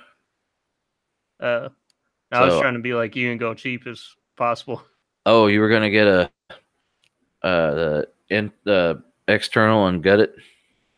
I don't know if I want to do that. See if I can find it for the same price. Right. Same price, probably not. Close? Yeah, you could probably find it close. Let's see here. If I do a 10, what I'm gonna have, Frank, is if I get a 10, I'm gonna have a 10, an 8, and then I'm gonna have a 4. So that's 22 terabytes, which is pretty decent, I think. Pretty decent. Yeah. At least that's to start me off so far. Right. I mean, if you buy from Newegg, a red will set you back $303 from Western Digital. If you buy an Iron Wolf, you're looking at 306. No, I don't care about that shit. Uh, Is that what was in your external? Was that you shucked was a red? no, mine was a white drive. Originally they had red drives in them. Not like this is the brand new looking one, but the plus is it? Well, I know the eights had.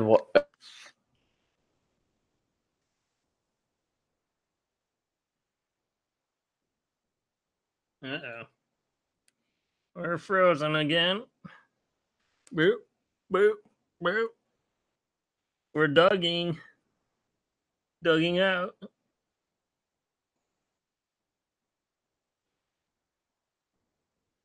Frank, phone home. Phone home, Frank. Reds, I think you there, Doug? Yeah.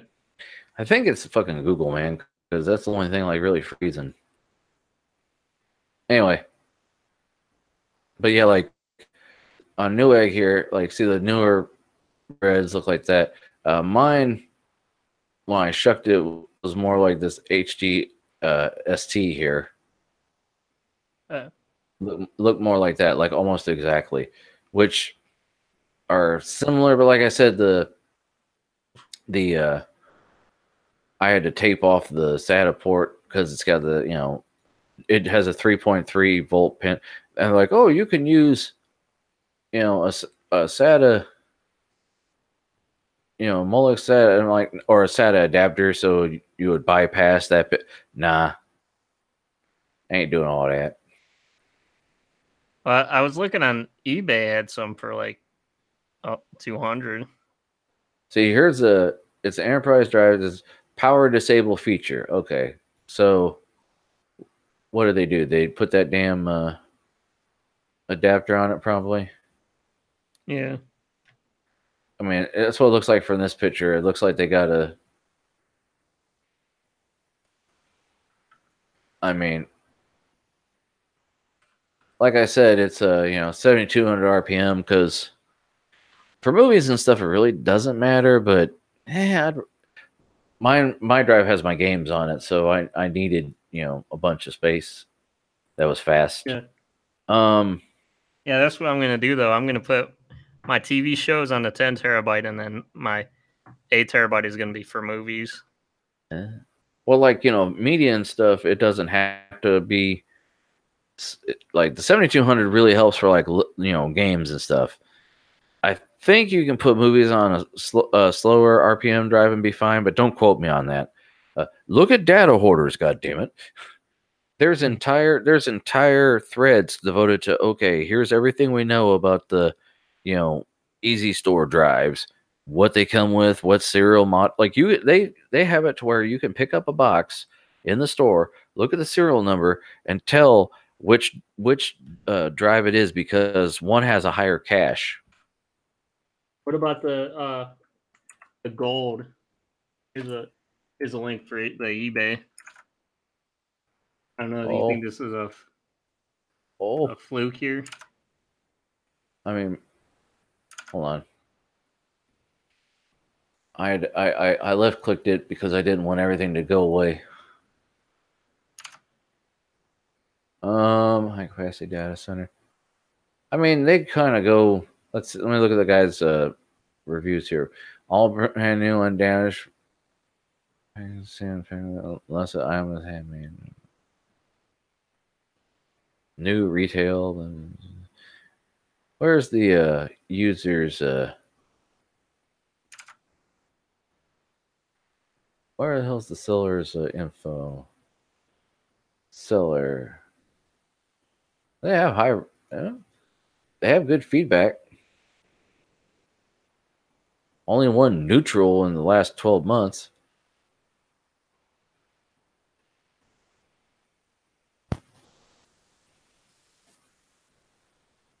I mean, that's about what I'd expect to pay for a drive to ship. We have another one, a red for 215.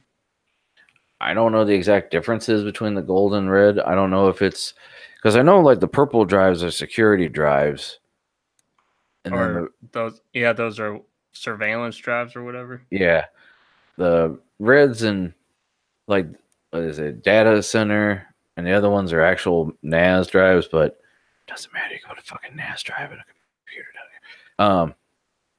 Oh, here's where they get you though. It's $17 shipping. The red is $215. Which one was that? One had free shipping though. I don't know. I had to do some research on the different colors. Well, yeah, there's actually a like it's within like how many rewrites it can do or whatever, like it's rated for however many rewrites in its lifetime or whatever or some shit like that. I'm sure there's some actual technical data that I don't know. I just went, I'm cheap. This works. No, they got a cheap, even cheaper one. This one might be a fluke. Probably. This one is 180. It's Western Digital. I'm not sure what kind it is though. That looks like a shuck drive. That's why. Plus it's not buy it now. It's up for auction. Oh, yep, that's a shuck drive. I can tell by the serial number. The serial number of my drive starts with a WD100. Oh, really? Yeah. Is that how you can tell? I'm pretty sure I looked it up when I got it. That that's because I wanted to make sure I could see it when I was looking at the somewhere in my system, like to make sure that the drive was showing up, and it would show up in the BIOS, but it didn't show up in the IO or in the operating system until you format it. Obviously, that was the thing. So I was like, okay, at least it registered, because until you cover up the pin that takes the 3.3 volts, it doesn't even show up in the BIOS. So this guy, does he say in here that it's Did he do it? Did he cover that shit up or do anything? Or do you gotta do that shit? Well, he doesn't say in his description anywhere. Brand new, undamaged. Well, see, what you do is the manufacturer number. I don't think that's the serial, actually. I think that's the model number. Hold on. Search. Yeah, when you go to Google and you put in WD100 EMAZ, which is the model number, comes up Easy Store 10 terabyte. And then you get that video copy. And of course, I can't see the. Whoop. Of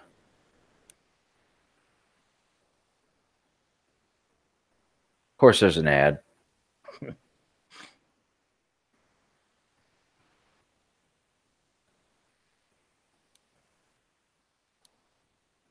What the? Yeah, the white labels can't be read by your power supply. Yada yada. This is that video I showed you how I fixed mine to work. Oh yeah. But where the hell is it? SATA adapters. I mean, this was the first video when I just looked up that make. Where the hell is it? When you're holding it, here we go. WD80 EMAZ, because it's 8 terabytes, and this one that you showed me is 100 EMAZ. So I'm pretty sure that's a shuck drive is what they're trying to sell you in a fucking shrink wrap packet. Now, I mean, how are you going to know if it has that 3.3 pin? You know? Yeah. So you plug it in. Well, okay, hold on. Now that I think about it, I'm so smart. I go to the guy's reviews and see if someone commented about shit. As described.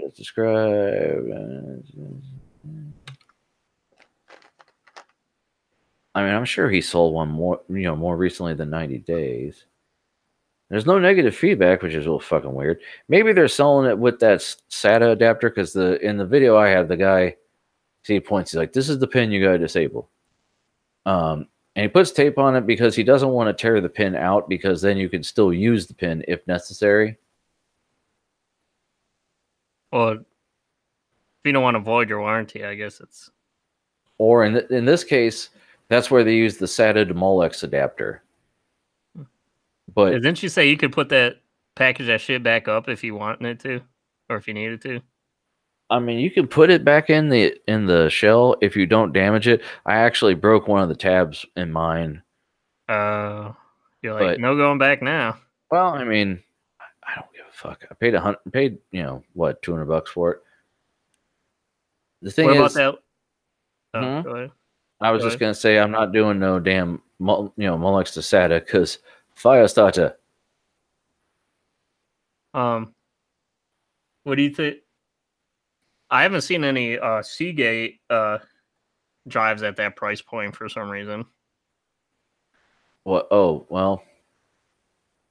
Because I was going to ask you, you're a fan of Seagate also. I do enjoy Seagate drives. That is true.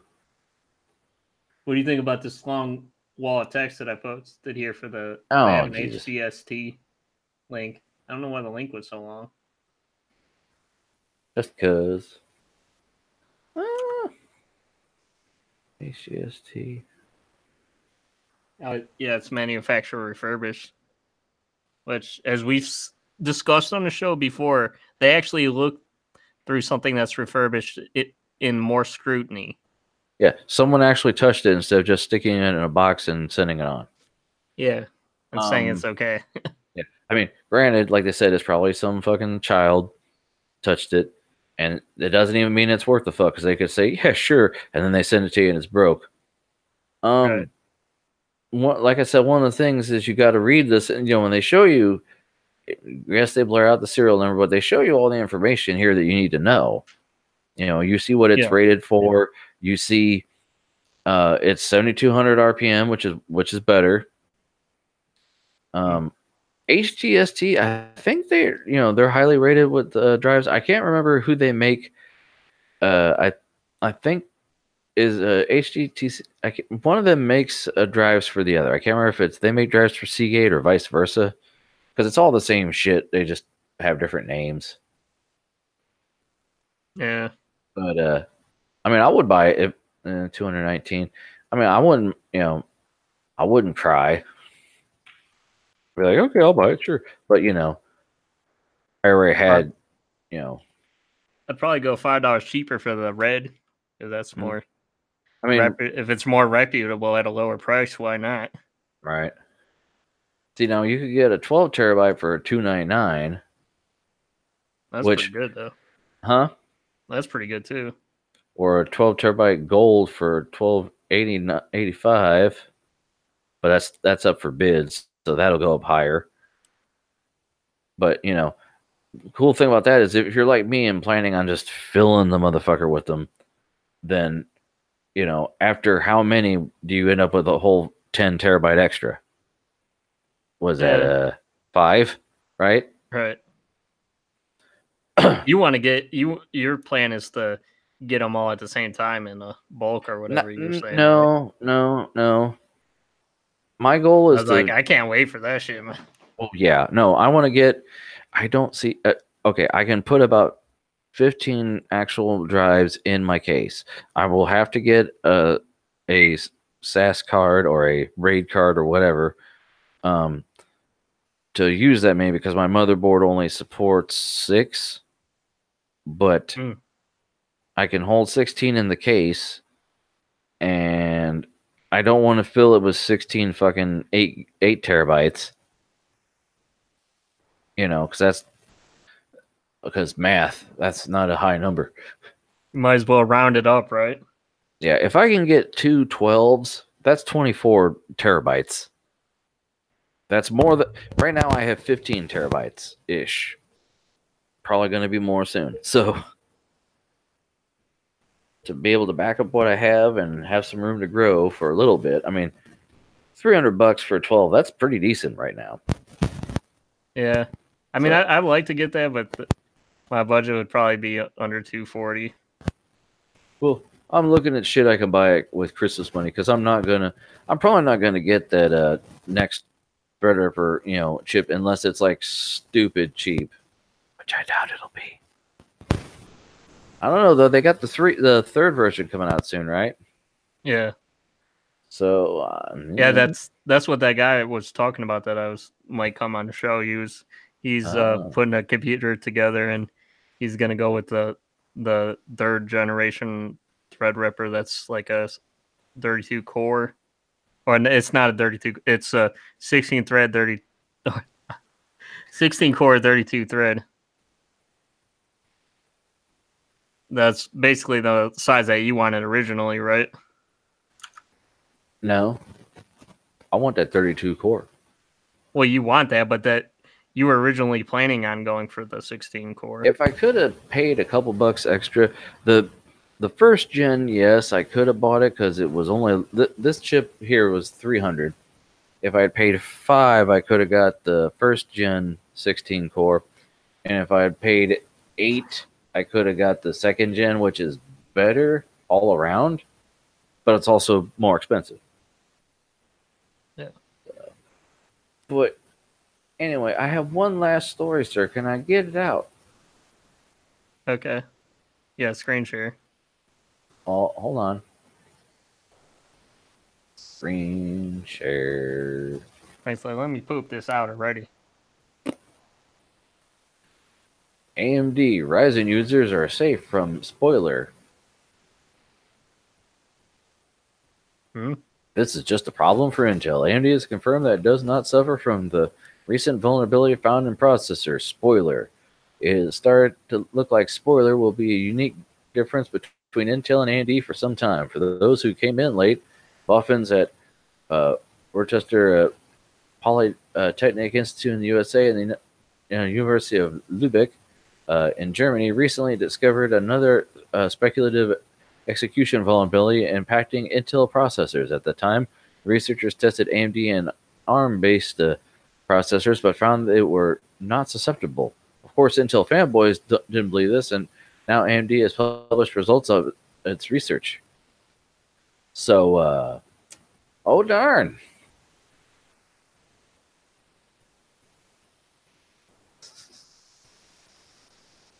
Thoughts?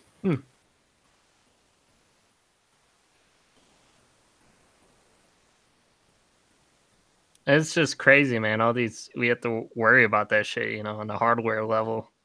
Right. What are you going to do? What are you going to do, man? All right, you going to not buy a computer? Right. But yeah, like if you're building a computer though right now, you definitely should wait for the third gen, right? I mean, I should have waited for Ryzen because it was just around the corner. I didn't know it was going to be that big of a difference. But oh well, you live and you learn, and then you get loves. Wait, isn't even the third generation supposed to be backwards compatible, like with the BIOS update or whatever? I hope, because then I'll get double the life out of my motherboard. Yeah, you would. And you just skip that second gen altogether. They would definitely you'd have to wait a little bit though for them to pump out a BIOS update. I'm sure they get on that pretty quickly though, like board, manufacturers like Asus.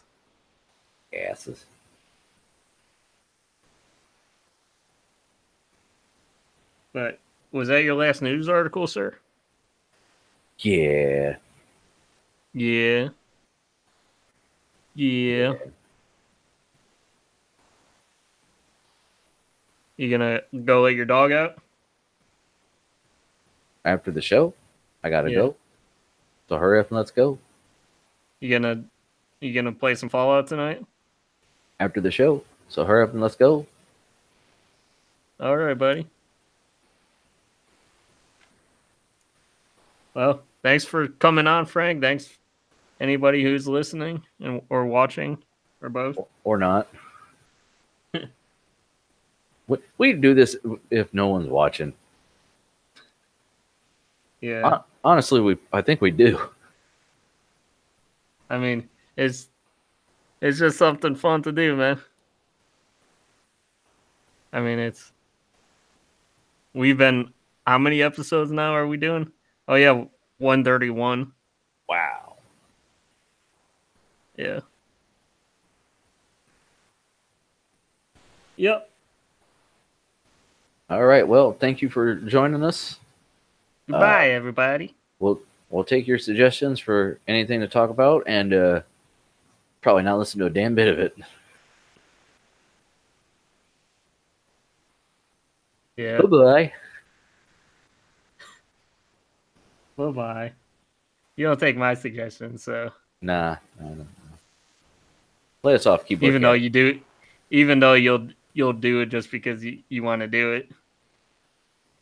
I'm confused. Like, no, well, like I remember that one time you were like, I had suggested you should get 4 strips for each side of your case, and you're like, nah, and then you end up doing it later. Yeah. All right, let's get the fuck out. You're like, you're not doing it because I said you're doing it. You're doing it because you want to do it, right? Yeah, that's it. Yeah, that's the ticket. Yeah. All right. Bye, everybody. All right. Bye, everybody.